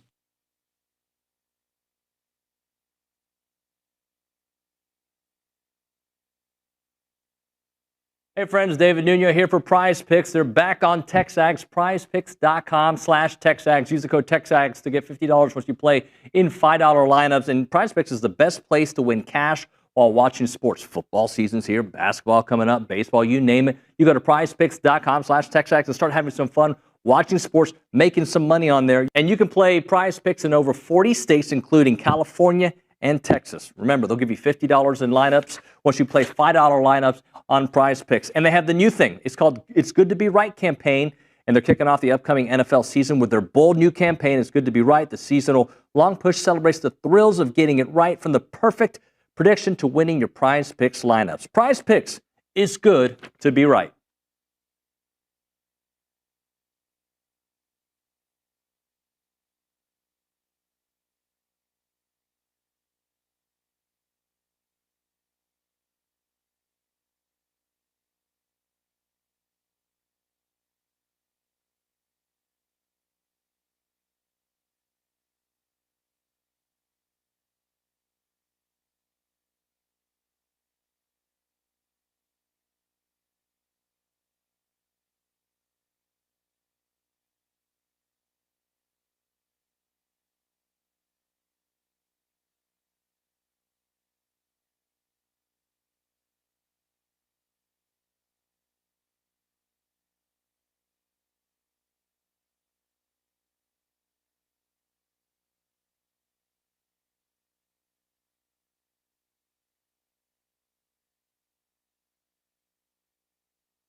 All right, we're back here on TexAgs Live, presented by David Gardner's Jewelers Rollo Insurance Studio. Let's get a little Texas perspective from Kirk Bohls, Houston Chronicle, joining us here on the Buppy's Catering and Bartending Hotline. Mr. Bohls, happy Thanksgiving, sir. How are you? Well, same to y'all. How are y'all doing? Great, man. Thanks so much for joining us. So Look, you follow this team. I don't watch them enough to really have a good sense of this Texas team, Kirk. So, like, who is this Texas team? Because I know that they have played significantly better in the second half of the season, right? I think Arch is trending upward. It feels that way. They got beat down by Georgia, but a lot of teams do. Tell me who this Texas team is in your opinion. Nobody knows. Yeah. They are the biggest mystery team in the country, I think. They can't run the ball. All of a sudden, their defense has been horrible. They're giving up an average of 35 points the last 4 games. But, they've won 3 of them. They've been kind of beat up in the defense. The secondary's been shredded. Arch Manning is playing at a high level. He is not the problem as he was in September, along with the offensive line. So it's a mixed bag, guys. I mean, their defense will play great. I mean, but it just hasn't looked like the team that held Ohio State to 203 total yards. And I don't reckon that. But they rushed the quarterback very well, as do the Aggies. I think they're 2 and 3 in the country in sacks. But they play this soft zone defense, and they don't play press man coverage. So, I mean, they do stop the run up the middle usually, but on the perimeter they have problems, and that gives the Aggies a big edge. So, and they got an electric punt returner who will be an All-American. But A&M's got one of those too. So, hope that answered your question for you. I think you told me what I think I knew, which is I don't know anything, Kurt. I know sometimes a retweet is not an endorsement, right? So, but you retweeted something that I find interesting. Notre Dame compared to Texas, this is from SEC Numbers Guy, wins against playoff teams, Texas 2, Notre Dame 0. Wins against ranked opponents, Texas 3, Notre Dame 1. So with that kind of thinking, and those are all facts, right? Do you think if Texas beats A&M, they should be in the playoff discussion? Oh, they should definitely be in the discussion. Whether they're in or not is another question. But, I mean, they beat 3 ranked teams, but if they win Friday, they have beaten 3 top 10 teams. I mean, in Oklahoma and Vanderbilt. And that's always the mysterious part about this is that, well, then they drop out of the playoffs. A&M beats an LSU team that was probably a shadow of itself in September, although they were never very good this year. So Missouri was a really good team for the first half of the season. Then Perdue got hurt, and kind of a shadow of himself. So, but I like teams that beat the top 10 teams when they are top 10 teams. But that just kind of extends the mystery factor. And I've said this all year. To me, the only improved teams in the SEC, and I think there are only 3 of them, and I think A&M's at the top of the list. I think Mississippi State's second, and then I'd put Oklahoma in there, although they're a shell of an offense, too. They're kind of a half of a team with this fantastic defense. Everybody else is the same or probably worse than last year, I think. Kirk, we talked about Arch looking better. How much of that is because the offensive line has looked better? It has. That's been a big part. It sure hadn't been because the running game is clicking. And as we all recall, is that Texas, had its way with the Aggies in the run game when Trey Wiesner just went crazy. What do you have, 186 yards, and Texas went over 200? Well, this year, the last 5 games, they haven't been over 100 yards rushing in any games. And you look at the Aggies averaging just a hair under 200 yards rushing and have, 7 games with 200 yards rushing? That's a big advantage of having that kind of balanced offense for A&M, I think. So is it Wiesner's health or – I'm sorry, go ahead, Kirk. No, it's the line. It's the offensive line. And, to be honest with you, he missed 3 games with an ankle injury, and C.J. Baxter has missed, I think, 4 games. So they've been really beat up, the running game. And the Aggies have had the same with Le'Veon Moss. but they have Reuben Owens, and Texas doesn't have that. But it starts with the offensive line. They lost 4 starters, and, they had a couple sophomores. They had a redshirt freshman. They got to have, 2 journeyman guys who are just older. But they don't have a Kelvin Banks Jr. like they did last year, first-round pick in the States. So it's been more of that. But they have pass protected better. And Arch Manning has been at the top of his game. And I wrote this week, today, in fact, I said if this Heisman race started a month ago, Arch would be a favorite because he has looked that good. I mean, he had 6 touchdowns last week against Arkansas. And granted, it was against Arkansas. But, he had 6 touchdowns, even caught a touchdown pass. So, yeah, Arch has been playing at a high level, and he and Ryan Niblett are the 2 MVPs of this Texas team, if you're going to name one. What's the latest with Anthony Hill? I bet he plays. He's got a hand injury, did not have surgery. It's probably some kind of, I would guess, a small fracture, a bone fracture, or something like that. He sat out the Arkansas game. We asked Sark yesterday, and they moved their practices to the afternoon this week because there are no classes. He said he had no update. I bet he's going to try to play, but that's a big issue if you can't grip with both hands. And then the fact that Ty Anthony Smith, his backup, won't play the first half because of a targeting penalty against Arkansas. So they're very vulnerable at the linebacker position. So I bet he's going to try to play, though. And what about Michael Taft?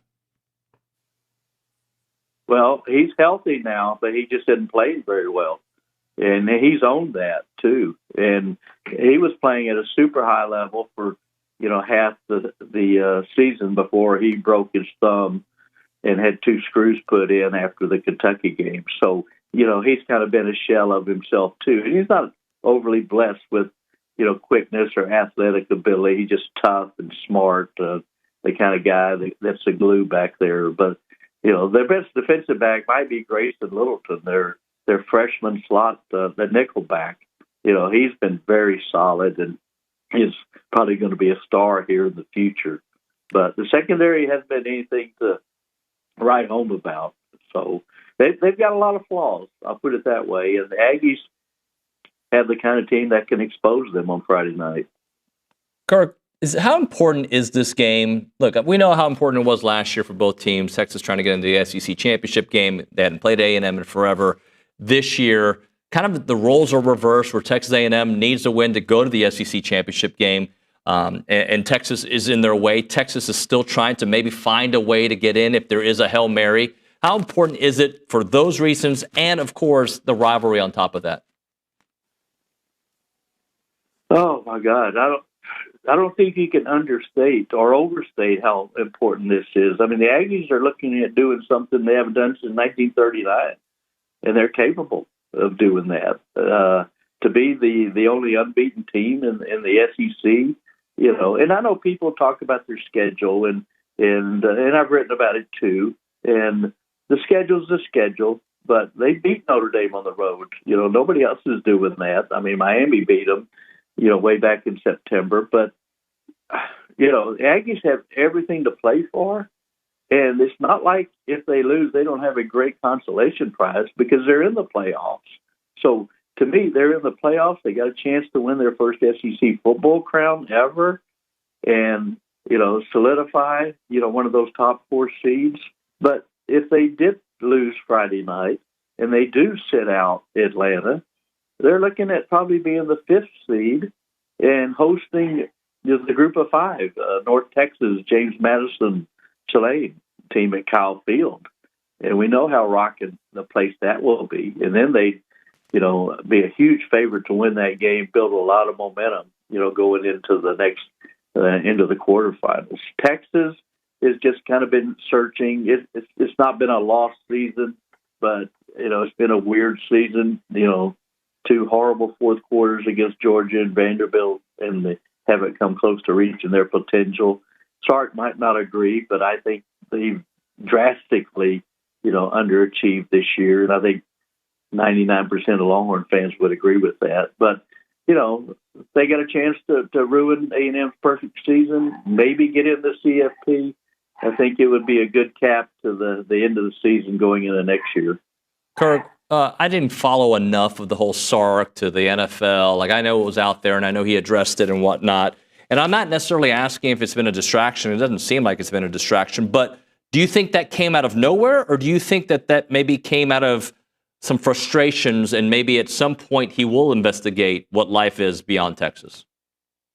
I think he does have interest in the NFL. I don't think he has it right now. And quite frankly, I'm not sure why the NFL teams would have interest in him right now. But, I really think, there's always a little smoke, so there's always a grain of truth to that. It's so weird, but when it was first mentioned in the Athletic story, it's like a 2,000-word story, and it was at the very bottom of the story. So, which, as a writer, it kind of tells me, like, yeah, I kind of heard of this rumor. It's juicy because it's Sark, it's Texas, it's college football. And, then they chose to play it up and, a picture of Sark, and it was in the headline. You don't ever put a headline on something that you wrote about in your last paragraph, practically. So, again, a grain of truth to that. I think it's probably more agent posturing, like, yeah, if Texas season goes completely backward, would there be any interest in an NFL team? So, I mean, agents are doing their job. They're doing their due diligence to see, because, Wilcox got fired at Cal this week. What is he, number 12 to get fired? We don't see that much in college football where they're firing guys in September or before Halloween. But it sure seems not to deter anybody right now. So, and I think Sark was smart to, I don't know, blast is the right word, but to correct or at least address those rumors. And yes, it does hurt recruiting, and we all know everybody does tampering. It's to what degree do they tamper? And the whispers that Sark might leave. Every school plays that game, I think. So a grain of truth. I don't think he's going anywhere. I think he's happy here.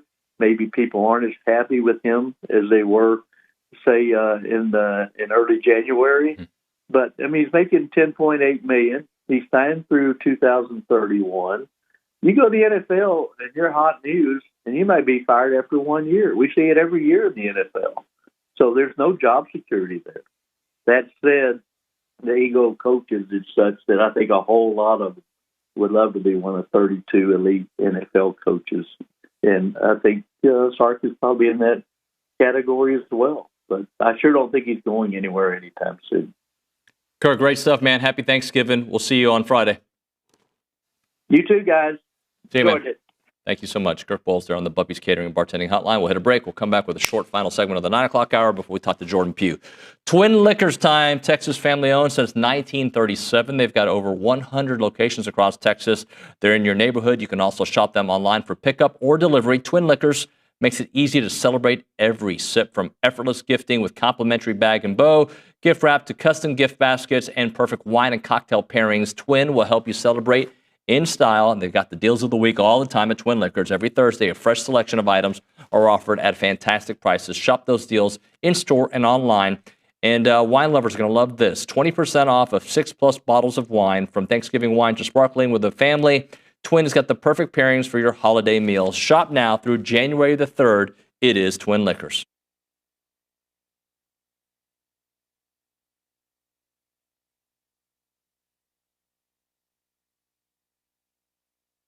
I wish I had Olin here for it, because he loves energy drinks. Catalyst Citrus Spark. This is one of the new flavors out there. Whether you're grinding through workouts, cramming for a test, or closing in on a deal, or getting ready for TexAgs Live, you never know, right? Fast becoming the go-to fuel for Aggies everywhere. Zero sugar. I'm all in for that. Or synthetic sweeteners, no artificial colors or flavors. Catalyst delivers clean, high-performance energy with smooth, crisp taste that is never syrupy, designed for both health and hustle. You want to get going? You use this Catalyst right here. It's about pure energy and pure results. And what sets them apart? Packed with premium nootropics blended to boost focus, clarity, and mental stamina. I need this. I'm in, guys. I'm in. Plus, with plant-based caffeine, vitamin B12, B6, Catalyst supports metabolism and energy production, making it more than a drink. It's your lifestyle training partner. Built for competitors on the field, Catalyst fuels strength, focus, and pure results. Buy now at drinkcatalyst.com. That is drinkcatalyst.com. Train harder, think sharper, pure results. It's Catalyst.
Taking conference calls in studios. TexAgs Live. We're presented by David Gardner's Jewelers, Rollo Insurance Studio. Hour number 2 coming to a close. Excited about our hour number 3 because the guests are great. Jordan Pugh. Guarantee you. Right? Why am I hitting the table so damn much? I'm sorry, Nick. Like, I know it bothers him. He gets really angry with it. But he's like, why am I catching strays? Why would I care? I feel like you told me once, stop hitting the table. I just don't like the scratches. I don't. But that's not you. That's not you. My Yeah. side, impeccable greatness. Oh, yeah. I know. Except there's a big scratch here, which I did not do. Wow. Oh, you know who did that? Callie Garner. She did it right in front of me. I saw it. Can't remember. I think it was her computer or something, but I saw it. Somebody drew like a I don't know, like a map right over here on this side of the table. This is a new table. It's a year old. Guess who's going to have to repaint it? Just kidding. Probably not me. Probably Josh, but yeah. I think we're just going to deal with it for 40 years. Justin, I was going to tell you something. Oh, I guarantee you Jordan Pugh says something really good about the University of Texas that's going to go on social media because he's great at talking. He's a talker and a hitter and a coach and a person. All good things. Yeah, you didn't know how to respond to that, did you? It's like, yes. You're like, sure. When we come back, we're going to keep it real with Jordan Pugh. Soundbite galore, passion galore. We'll get into that. And then after that, Brooks Austin. That is coming up next on TexAgs Live.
I wonder if Jordan Pugh was rocking out this NSYNC. Which is it? This is not NSYNC, is it? Or is it the other one? Backstreet Boys? Backstreet Boys. Everybody. I wonder if Jordan Pugh was keeping it real back then, dancing to this song.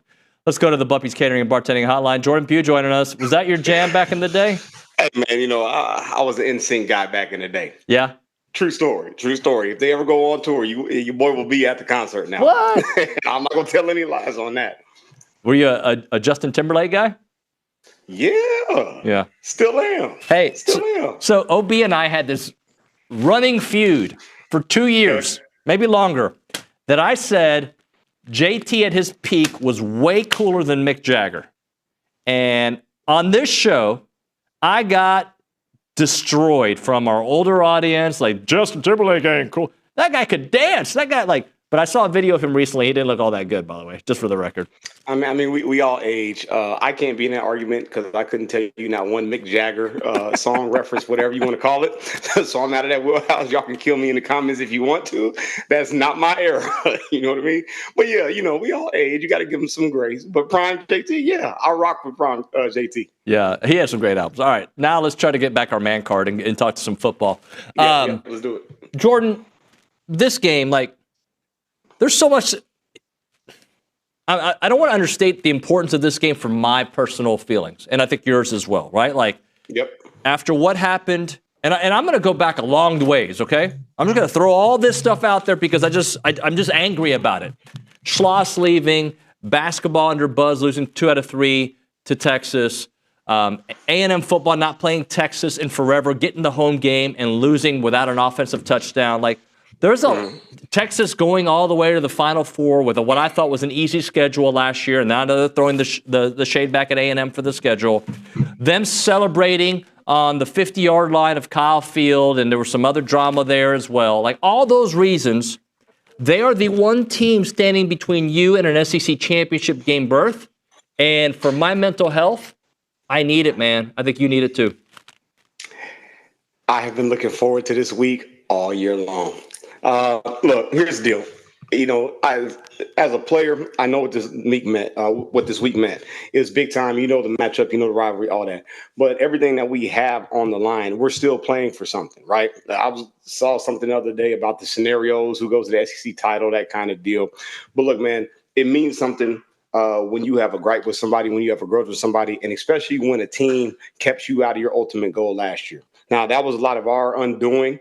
But when you go into this matchup, understanding what's at stake for the future of the program, it sounds heavy, but it is heavy. And it means something when you work for something. And so, man, this week's exciting. Look, I think that the matchup will be big, but I honestly believe the same way that I told you that Georgia exposed Texas, I think we're going to expose them the same way. When we look up matchup for matchup, I don't think that they can compete with us on the edge from a skill standpoint.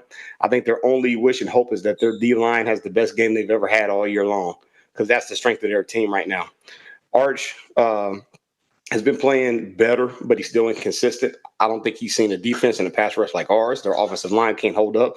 I think we are the better team. The biggest thing now that I worry about as a player is, can we control the emotions? Can we keep our emotions in check? And can we get the task done? That's the biggest thing. So, but yeah, man, as far as the player in me, the fan in me, the Aggie in me, this means something. And you don't want to get your heart broken again. And we're right there at the cusp. And I think, man, this team has what it needs, and we're built the right way. We're built with the right mentality. So I'm looking forward to this. All right, so I'm going to bring up some areas that I worry about because, I'm the worrier. You're my therapist during the week. I worry about their ability to stop the run, right? I know A&M can beat you multiple ways, right? But I worry about their ability to stop the run. And I worry about our special teams, right? At least field goal kicking. And I do think it'll be better. I don't know why. Blind faith, I guess. I believe in Rainey Bond's going to be better if he gets an opportunity. I do believe that. But I'm still worried about it. Those two areas on the road, tight games. And also, when's the last time we saw A&M? I know take Samford away. When's the last time you saw A&M say, man, is it LSU the last time you're like, man, look at A&M? Because even in Missouri, we came away from ooh, they rushed for a lot of yards on us. So when is the last time you're like, man, A&M kicked that?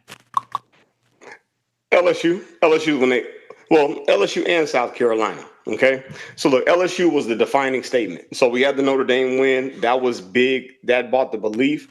LSU was the defining statement of who we are as a team. All right, now when we look at the South Carolina game, I told you out of everything that we've done as far as blowout wins, whatever, that was the most impressive thing that I've seen all year long, because it showed you the grit and the fortitude who we are, but also showed you how we can turn it on in an instance. Defense and offense in one half, a complete shutout, and another half, what was it, 31 points, whatever it was in the half, right? So you saw a resilient team that's built the right way in that South Carolina game, and you saw utter dominance. What you saw was a team that was lackluster in the first half, playing 11 o'clock game, and you just have those ills and those woes. I think when you roll into this Texas game, you understand what it means. It's something different. And this is the player in me speaking. There's a different feeling that you have all week long. There's a different focus that you have all week long. Not only that, we're playing for the right to go to the SEC championship, right? So we've been rolling all year long. We've come together as a football team. We played good football. We've overcome extreme adversity. Now we have one more giant, per se, standing in our way. We have to knock that down.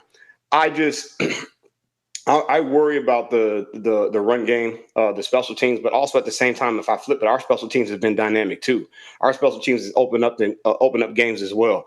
We've come in and we've always been a second half team where we've made adjustments as far as run game on defense and stifled offenses. We've come in and we've made extreme plays on offense coming out of the second half, starting games as well. We've always found the answer. And I don't think that's going to be any different this week. That's the beautiful thing about this coaching staff. If something's not working, we adjust, and our adjustments have clicked every single time. Now you just need that to happen one more week. Talking to Jordan Pugh here on TexAgs Live, presented by David Gardner's Jewelers. Where has Arch improved in your eyes? I honestly don't think he's improved that much. Okay. I think that he's gotten better at managing the offense. I just think that his playmakers on the edge have made more plays for him. That's what I think. When you look at it, he's not doing anything big time. He's managing the game. It's a lot of underneath throws, but you have guys like Ryan Wingo who are getting a lot of yak yards, breaking big time plays. I think we got to be good on defense and tackling in space. That's what I think we have to do. If you notice, earlier in the year, they were trying to let Arch cook a little bit. They were trying to open up the offense, trying to get more explosive plays. But you saw a guy who wasn't ready yet. You saw him improve throughout the season, but you're seeing a lot more intermediate throws, and you're seeing Sarkisian get the ball into the playmaker's hands as soon as possible. I think that we have a really good chance of exposing Arch again, because he's running up against a pass rush, against a defensive line, man, that's been terrorizing people. I think that's going to be in his head all week long. So I think you're going to see a lot of quick game out of Sark. I think you're going to see a lot of screens, a lot of offensive manipulation to utilize our D-line's greatest strength against us. And our linebackers, our secondary have to be good and have to be tight in open field tackling, because I think that would be the game plan. And that's what I would do if I was Sark going against us, understanding that they have those type of weapons on the outside. I still think that we match up better than them from a skill position standpoint on both sides of the ball. But we got to be tight-knit in those open field tackling, especially going into this week. Talking to Jordan Pugh here on TexAgs Live. Jordan, what about their defensive ability to stop the run? What do they do? Are they just elite on the defensive line? Is there something that they do? And what do you think about A&M's ability to run on that defensive line? That's their greatest strength, but also our strength is the offensive line as well. All right, if you had to pinpoint one thing that they do well, is their defensive line can get after it. They just have dudes. I said this earlier a couple weeks ago. I said they are a very talented team without an identity. I think that their talent keeps them in games or keeps them within reach in games, but ultimately I think that they fold under pressure. They get punched enough, they finally get the knockout blow put on. The only thing that can keep this game going is if their D-line gets going. But I think the way that our offensive line is played, we've been inconsistent at times, but our offensive line can stifle them. But not only that, the X factor that we have with Marcel, that creates hesitation as a defensive lineman, right? When you know that you have a guy who's mobile, who can create plays, who can extend plays, that changes your pass lanes, but most importantly, your pass responsibilities. You have to be more contained thought-driven when it comes to game planning. I can't get after the guy. When you compare Arch and you can compare Marcel, I know that I can get after Arch because he's not going to threaten me heavily with his run game. I know when I'm playing against Texas A&M, I got a guy who's a +1 in the run game. It changes the way that I think. It's changed the way that I play, and it changes my aggression on that defensive line. So with our offensive line, with our X factor and Marcel, with how we've been running the ball, I think that we equal each other out. But ultimately, I think that we win because of the Marcel factor. All right, so I'll go back to that Arch statement. Last year, he scored a touchdown running on A&M, around the edge. And that was kind of where they used him a lot of times. So you don't see him as a playmaker with his feet when he's the full-time guy? No, because it requires him to be in the game full-time. When he scored that touchdown, it was a QB power. That's what that play was. He didn't throw the ball one time against us, right? So you're utilizing a weapon that he possesses, but his running ability is what's the best way to explain it? It's not an X factor. It's just an addition that you need to be aware of. It's not a game-changing mobility factor when it comes to us. When you look at what we've done, the Taylor Greens of the world that we played against at Arkansas, that guy was a rushing threat. Arch wants to be a pocket-first guy who can use his legs when necessary. But I think that the way that we've played defense, the way that we've manipulated teams, the way that we've gotten to our third down defense, I think we're going to be playing too many games with him, and we're going to be confusing him, which is going to slow his process down. If you watch Arch, he's been very frantic within the pocket. He has improved from week 1, but he is still frantic. When you look at what we do defensively, how we have our combo coverages, how we'll show different looks at the line of scrimmage, how we'll drop certain guys, I think we'll have him guessing all night, which will slow his progression down, which will slow his assertiveness down, whether to run or whether to throw. So I think that's where we are from a defensive standpoint. I am not sold on Arch. I'm not sold. I think that he just wears a Texas jersey, and anything that he does well, people want a heart praise on. I think that our defense and what Elko can do, we will stifle what they want to do offensively just because of the mental aspect and the mental games that he has to play. We just had a guest on, Kirk Bohls, who's great, who writes for the Chronicle, used to be at the Austin American-Statesman. And he said that if you look at, I forget if it was 5 or 6 games, Justin, do you remember when he talked about Arch? I think he said 5 games or the last month or so, that Arch would be a Heisman contender if you looked at the last month of the season. Okay, take it from there. All right. That's where we confuse numbers with impact. Okay, there's a difference between having numbers and difference between impact. It's easy to throw for 200-plus yards when guys are taking it 80-plus on screenplays, right? That counts in the stat line. Let's just take the South Carolina game with Marcel. You saw a guy that had an impact on the football game, right? You look at go back to the Notre Dame game, a guy who had an impact on the football game. There's impact versus stats, and that's what you just proved my point with what I'm talking about by him having that burnt orange on. Anything that he does well, all of a sudden we want to hype that up. Plus the last name, of course, on that. But he does not impact the football game. There are other people like Ryan Wingo, for example, that impact the football game. Marcel is an impact on that football game. Plus Concepcion, plus Craver, plus, if we get Le'Veon Moss back, our running back core that we had, we have impacts, right? It sounds good. I'm not buying it. Because if he was that big of an impact, he had that much of a Heisman. When he plays against legitimate defenses, i.e. Georgia, he looks average at best. And he's running up against another legitimate defense. And when we look at that matchup, we have the advantage every single time. So I'm glad that he said that. It's cool. It sounds really good, and you'll get some clicks. But the reality is he's not an impactful player this year. Jordan, do you think for this game in particular, you can come in too amped up, like too much revenge factor, too much? Yes. This is Texas. Yes. I remember my senior year when we played them. That was the 10-year anniversary of the bonfire. Man, you can't explain. You know how they always talk about there's a spirit in Kyle Field, right? I just remember, man, we were sitting in the pregame meal, the guys talking, me and Danny Baker, for example, just talking about the game, how hype you are. You're sitting around all day long, getting ready to play. I remember I had to go into the locker room, and I had to tell Coach K to calm me down because you're just excited. You're amped. You're anxious. Mm-hmm. Plus, it was senior night, that kind of thing. So, yes, that plays a factor.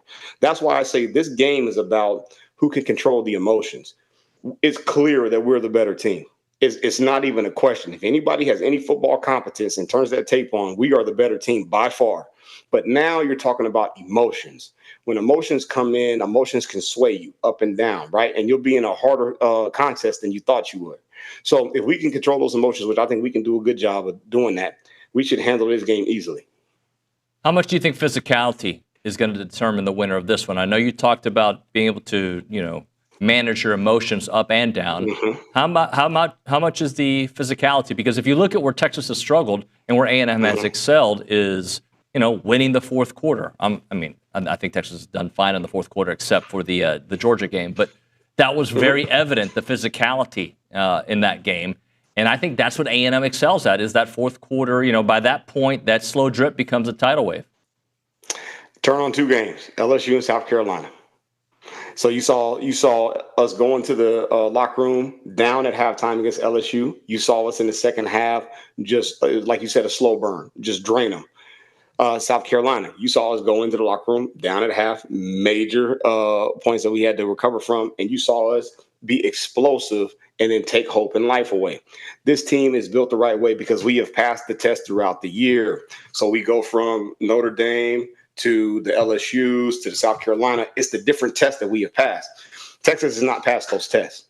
And every time that they have been tested that way, they have folded. Okay. And we're talking about against elite teams, i.e. we'll go back to the most recent, which is Georgia. When you look at us and when we have gone in and we have faced those tests, we have excelled, right? That tells you that you have a team that is built correctly. You have a team that is thinking the correct way. You have a culture that is built on winning, but is built on grit. And I don't see that with Texas this year. I don't see a team that is built that way. I don't see a team that's willing to fight you in the phone booth, right? Now, are they capable? Yes, because they have talent. But hey, man, I have a level game sample size to show me otherwise. You are who they are. We have to remind them of who they are. We do that. We handle business. All right. What do you say to those that would argue with you? Yeah, but Texas has beat 3 top 10 teams. They're trying to make it 4. And if they do it, they think they've got an argument for the playoffs. And they'll also point out, who's A&M beat? We've beaten everybody in the SEC that's on our schedule, just like y'all. Same thing.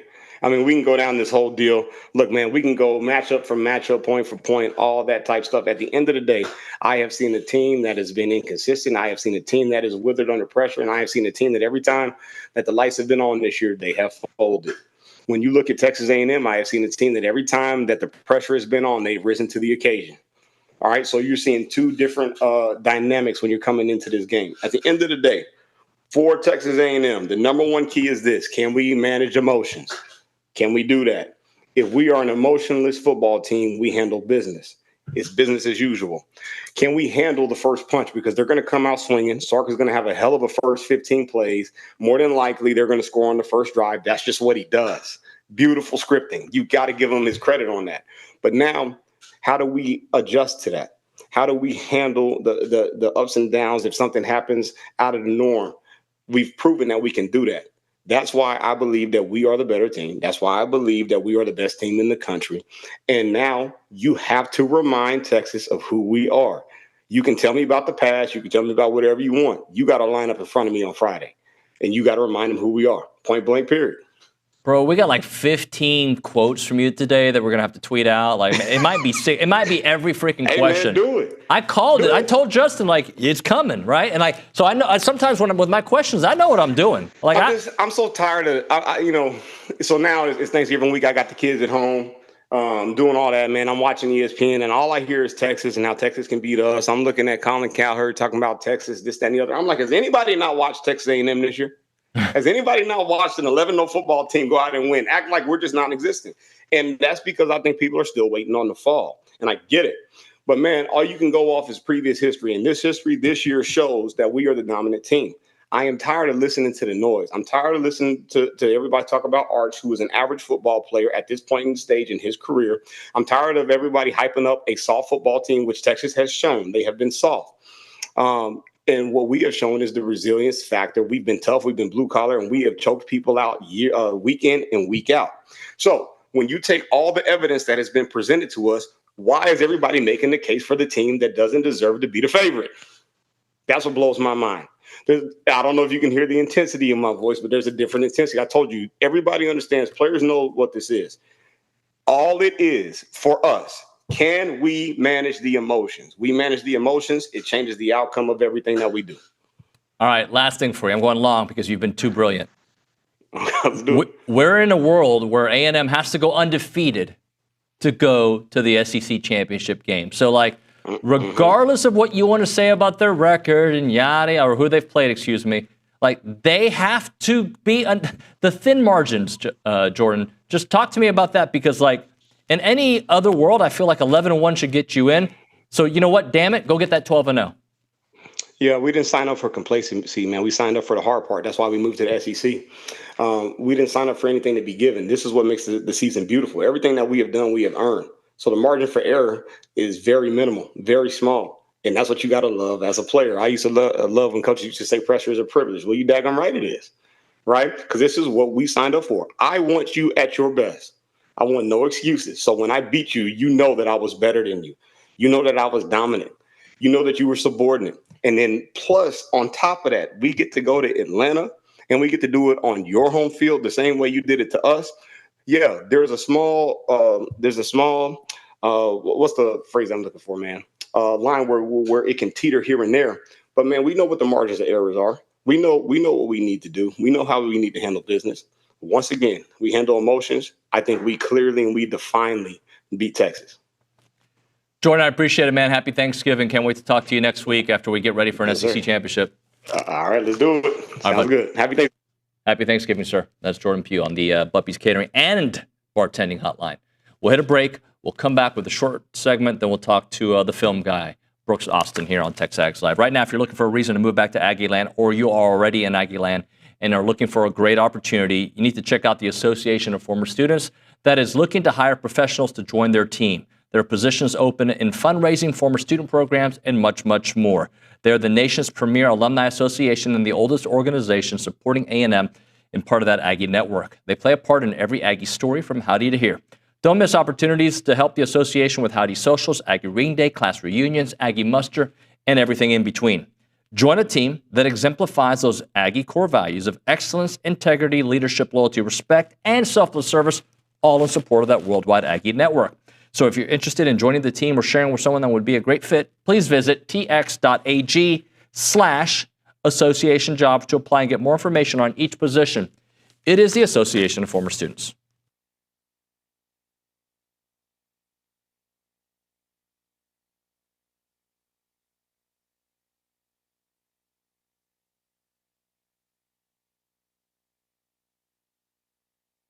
All right, guys, let's talk about some new partners, Aggieland Hydration and Injectables. They're Aggie owned and operated. They are an mobile IV hydration company that was founded back in 2024. I met with Sheldon and Danny over the last week, and they're awesome people. They really know what they're doing. They're proud to serve Bryan College Station with awesome services like IV hydration, Botox, and even some weight loss options. Whether you're looking for a quick boost of hydration or dehydration preventative, they can tailor an IV cocktail specific to your needs. And on a busy weekend, I know some of you guys might be partying a little bit too much. If that's the case, an IV can be one of the easiest ways to ensure you're receiving all those necessary vitamins and minerals that make you feel better. Their overall mission is to bring a more personalized and accessible wellness option to the broader range of clientele here in the Bryan College Station and Brazos Valley area. To book an appointment or inquire about it, just call them up or text them. 979-217-1561. Again, it's Aggieland Hydration and Injectables. Check them out. It's our friends at Aggieland Hydration and Injectables.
I want to correct some of the audience because I don't know if they understand me sometimes. And I don't mean this rudely, by the way. I'm just like, people are, hey, David, be careful with your BAS. Put your BAS back in the pocket.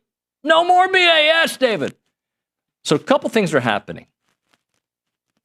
Full disclosure, I think A&M is going to go to Austin and beat Texas by 10-plus points. That's what I think is going to happen. That doesn't mean that I don't have a respect for the talent that they have there, that I don't have respect for going on the road in the SEC, newish SEC team. Any stadium that holds 100,000-plus people, I have respect for, right? But my job is to not always give you the maroon Kool-Aid, ask the questions that I think are important when you're talking about a team. I think Arch is playing better. I don't think he's playing Heisman better, right? I understand like people how they use the numbers, and I think Jordan Pugh answered it perfectly. Like, stats don't necessarily show you the impact. I don't watch them enough to know his impact. I really don't. I mean, I watch a little bit, and then I want to vomit, so I move on. Like I just don't like being around that color. I just don't. Sorry. Like I've grown up literally for 40 years rooting for A&M to beat Texas's you know what. So don't confuse questions with BAS in this instance. Now, there are times that I have BAS. There's no doubt, right? This season has gone a long way because, like I told you all 2 weeks ago when they played South Carolina, I didn't predict they were going to win. Understand that, like, I wasn't thinking, oh, yeah, this game's in the bag. We got this. No, it was trending more than obviously that they were going to lose that game. But there was a little bit more of a calmness to me than usual to like, you know what? I think if we can do X and Y, we'll get Z. Like, that's what I was thinking at the time of the South Carolina game. I was like doing the math in my head. Like, I really think like if we just have played so bad, if we get a couple scores here and hold them, I think we're going to win. It wasn't a prediction of winning. There's a difference. I know that Jason Rollo said they were going to come back and win. I recognize that. That's not what I was doing. I was just thinking, I kind of believe in this team. So don't think that when I poke holes or ask, and by the way, sometimes I just ask questions that I know will get Billy Lucci going, that will get Jordan Pugh going, because they'll give us the radio gold that we want to hear. So don't confuse the two. I think they're going to have a very hard time stopping Cassius Howell. I think Mike Elko and his second half adjustments might win this game, right? Like I think that's where it may come from. You can have respect for the talent, and like Jordan said that Sark is amazing at the first 15 plays, scripting it. Don't be surprised if they score early on.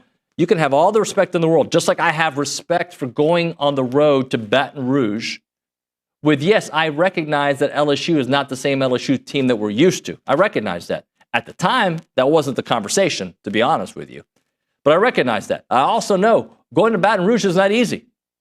Hello, we went a long time without winning. So this year is about breaking down barriers, breaking down BAS, and hopefully winning a game against Texas, an SEC championship, and some playoff games and a national championship. That's what I hope. You had a couple things you wanted to get to before we hit a break. Yeah, I kind of wanted to talk about, we discussed kind of Le'Veon Moss's potential availability against Texas this week and just like kind of further down the line. So You had me look into what Mike Elko kind of discussed when discussing Reuben Owens last season going into the same Texas game.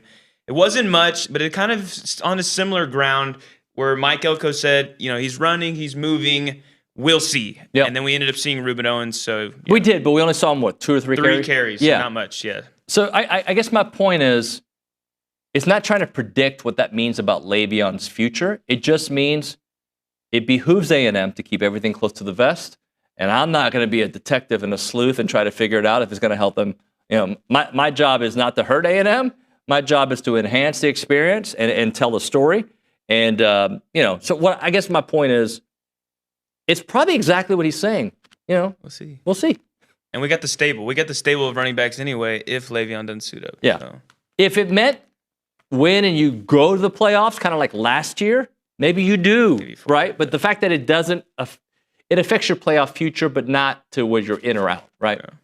All right, we'll hit a break. We'll talk to the film guy on the other side. Right now, Caldwell Country Chevrolet, Highway 21 in Caldwell, online at CaldwellCountryChevrolet.com. If you're looking for a selection that won't break the bank, check out Caldwell Country Chevrolet. They're constantly growing their selection of vehicles.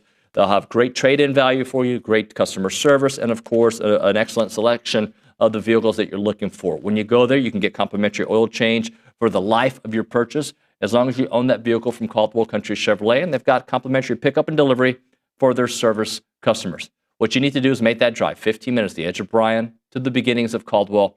A short conversation away, but you'll see the difference when you step on the lot and you do business with the great people at Caldwell Country Chevrolet. Highway 21 in Caldwell, online, caldwellcountrychevrolet.com.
And we are back here on TexAgs Live, presented by David Gardner's Jewelers Rollo Insurance Studio. Let's go to the Buppy's Catering and Bartending Hotline.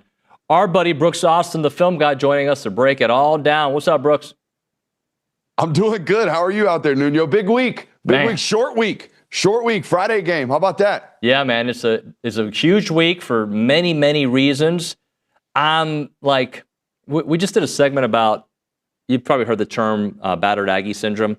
And I really feel like I'm beyond that this season with Coach Elko and this Texas A&M football team. But I do look at, like, I think about, as I get ready for a game, think about where Texas could be really good, where A&M could be really good. So I'll start things off there. Where is A&M vulnerable against Texas? And then conversely, where's Texas vulnerable against A&M? Oh, I'll start with where Texas is vulnerable against A&M. They can't really. They still haven't protected the quarterback. Like, look, I know you can look at the stats of last week against Arkansas, and you can say, oh, well, Texas didn't allow a sack. I would look at that performance and say Arkansas rushed 3 a lot, dropped a lot in coverage.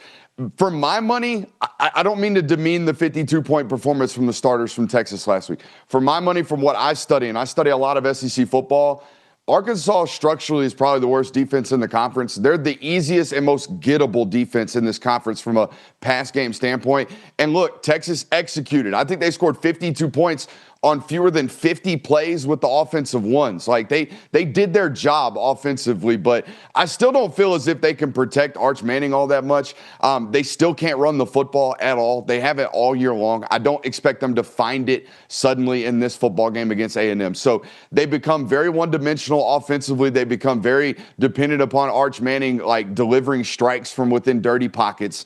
And those aren't necessarily, like, really good recipes for success, particularly against this A&M defensive unit that I think can not only get after you, but confuse you quite a bit. Elko does a really, really good job of developing blitz packages, but also stacking good zone coverages behind those things, so you can't really pick them apart. It's a really difficult matchup for Texas, in my opinion, but they've overcome a lot of this over the last several weeks, just not against Georgia. They did it against other football teams. Okay, but when you look at their resume and who they've beaten, who they've lost to, like, what stands out about them that is really good, and maybe what stands out about them beyond their inability to protect Arch that, like, they still got some issues here? So the thing you need to know about Texas is they are a top 3 roster. They have not gotten top 3 results. Their players are not playing at that high of a rate, particularly at the wide receiver position. A lot of drops, a lot of contested catches that are getting broken up by defensive backs. I don't think they've been as good as they should be at wide receiver.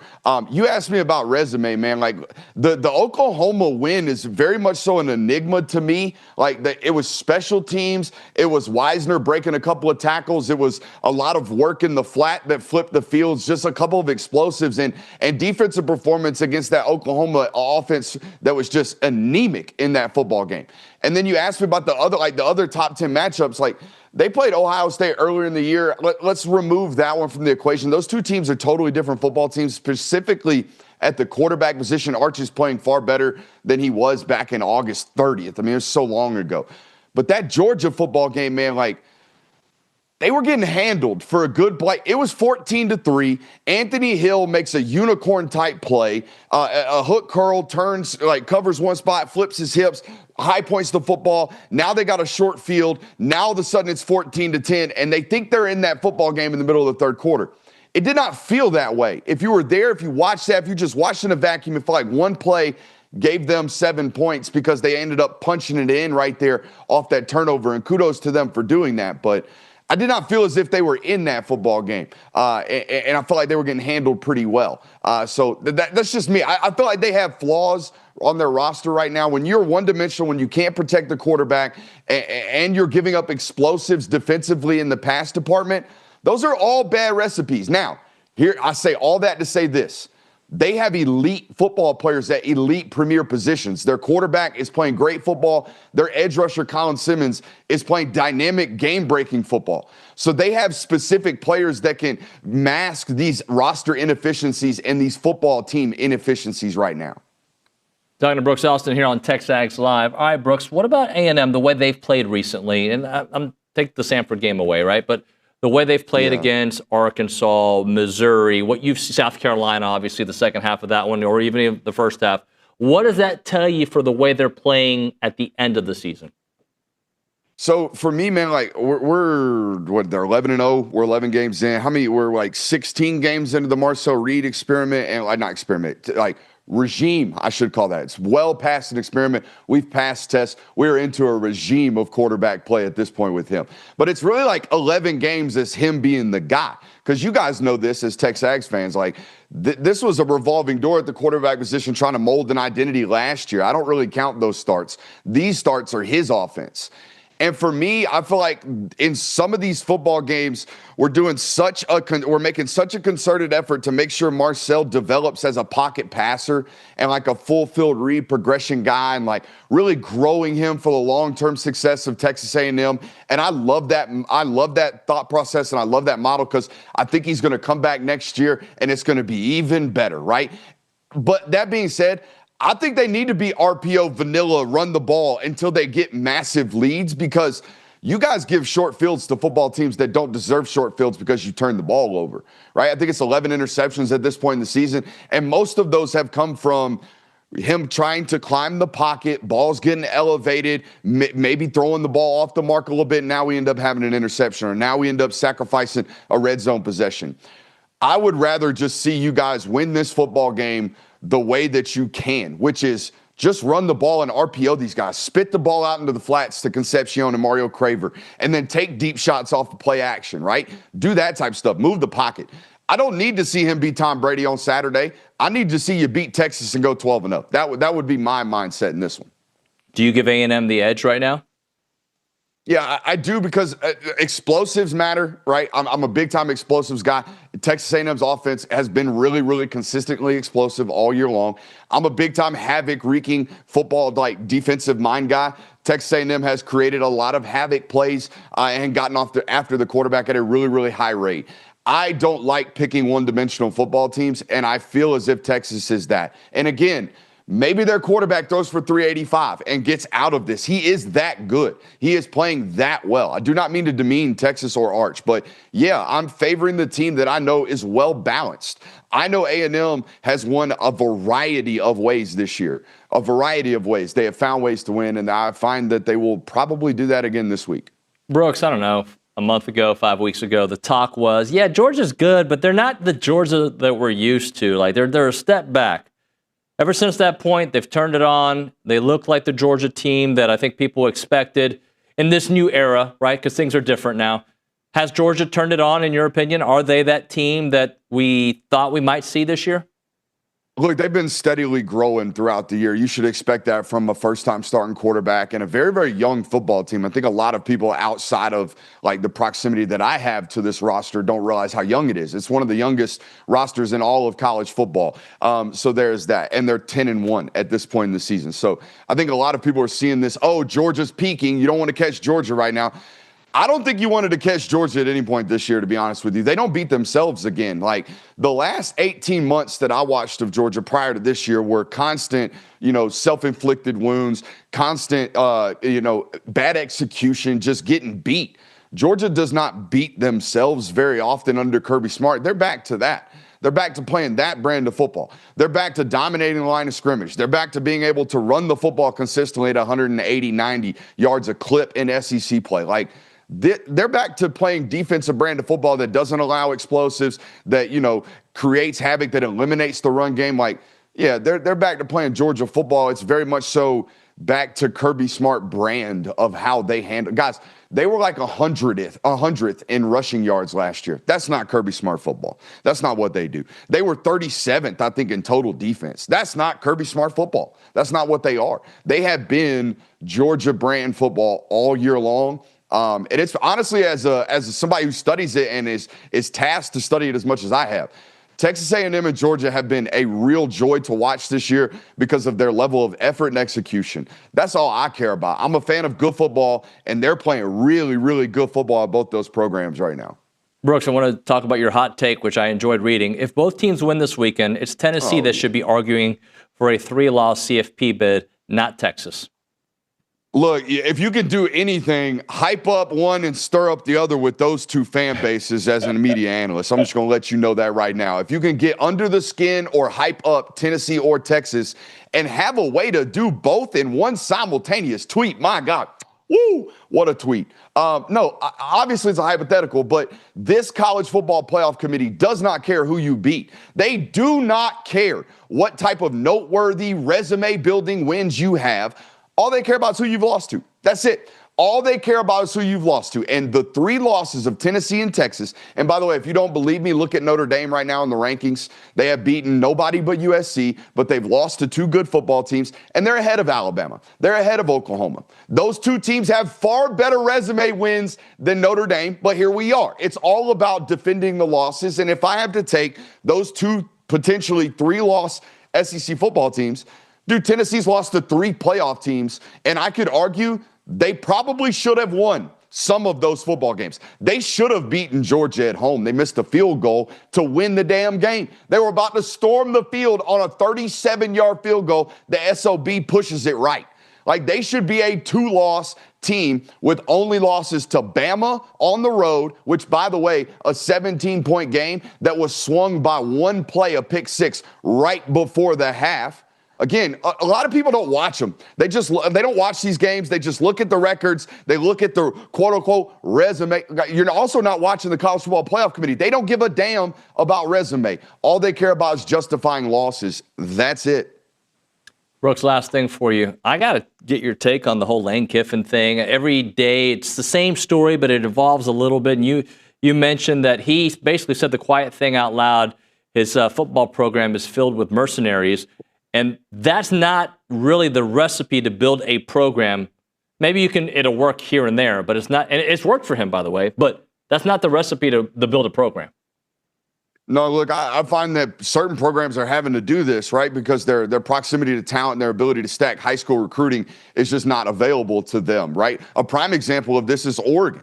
Oregon recruits like 14 blue chippers a year out of high school and then throws 16 to 17 to 20 stabs at the transfer portal because they don't have an ability to stack 30 blue chippers in their class like Texas A&M does, like Texas does, like Georgia does, like Ohio State does. Ole Miss is in the same boat. Like, as long as you have ever watched recruiting rankings, as long as you've ever paid attention to it, the only guy out there in the longest time I paid attention to it, or even recruit inside the top 12, was Hugh Freeze. And we all know that, like, he did it probably in a way that you weren't supposed to be doing it in the time. The NCAA sanctions would prove that, okay? So you don't really stack classes in a high school rate at a really, really high rate at Ole Miss. So, yeah, you do in the portal era have to become this mercenary program where you bring guys in off the scrap heap. You bring in a safety from ULM Monroe. You bring in a safety from Washington State. You bring in a wide receiver from Wake Forest. You bring in a wide receiver from Penn State. You bring in a tight end from Alabama. You bring in a quarterback from D2.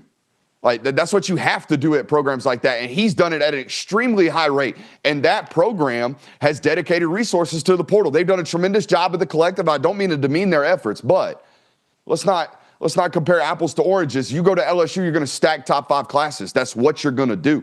Like, guys, if Florida stacked the top 12 class for four straight years with a loser at the head coaching position. Like, what are we doing? Like, high school recruiting is where you build consistent chances at a national title. And if you don't believe me, look at the history books. Brooks, happy Thanksgiving, brother. Thanks so much for your time. No doubt, boys. Y'all be good. See you, man. Brooks Austin, the film guy, good friend of the show. Appreciate his time. We'll hit a break. We'll come back with a very short segment. Aggieland Hydration and Injectables Time, founded 2024, so almost a couple years now. They're Aggie owned and operated. You got Sheldon and Danny running the show there, and they want to remind folks that they're bringing this to this area so you know that there's really this high-level ability to get services like hydration, IV hydration, Botox, weight loss options. So whether you're looking for a quick boost of hydration or maybe you need a dehydration preventative, they can tailor that cocktail specific to your needs. So when you're busy outdoors, when you're busy running around town, Black Friday, oh my gosh, all the stress of buying gifts, yada, yada. If people still do that, I don't know. Maybe everything's on Amazon. But whatever, if it runs you down, whatever you're doing, it's your mother-in-law's running you down. Not mine. Mine's great. Then you need to reach out to Aggieland Hydration and Injectables. You can book an appointment. You can call them. You can text them. 979-217-1561. Check it out. It is Aggieland Hydration and Injectables.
Hey, we're back. TexAgs Live, presented by David Gardner's Jewelers. Rollo Insurance Studio. Final segment of the program. Not really a segment, a minute. Anyway, let's go to the Angry Elephant News and Social Center. Justin, tell me something good. All right, we're going to speed run this a little bit because we don't have much time, but chaos could ensue this week with rivalry week. So I just want to throw you a few games, and you kind of pick quick upsets. You got Ohio State at Michigan, Indiana maybe at Purdue, Georgia at Georgia Tech. Oh my gosh, you got to slow it down. I can't process the information. Just I'll tell you. Okay. I can just look at some of these games. Ole Miss, Mississippi State. Mississippi State to me is a potential upset over Ole Miss because of the drama. I don't necessarily believe it will, but I could see that because of the drama. I don't believe in Michigan, but I don't know who Ohio State's beaten. So could that be one? The Iron Bowl. Auburn quit a year ago. They've quit so long that maybe they're trying again. I don't know. No, I don't think that one either. They haven't allowed more than 24 points in a game, if that matters. It does matter. It's very important. So we'll see. ¿Qué más? If Georgia Tech beats Georgia, does Georgia's still a lock? We're not worried about their playoff chances. Yeah, they're in. They'll be 10-2. Yeah, I know. Olin brought that up. Could we see we could. Tennessee can beat Vandy. They're at home. They're going to. In fact, I might pick them to beat Vandy. That would be a good game. LSU, they quit a long time ago too, but they could beat Oklahoma. I basically didn't answer anything. See you tomorrow. Bye.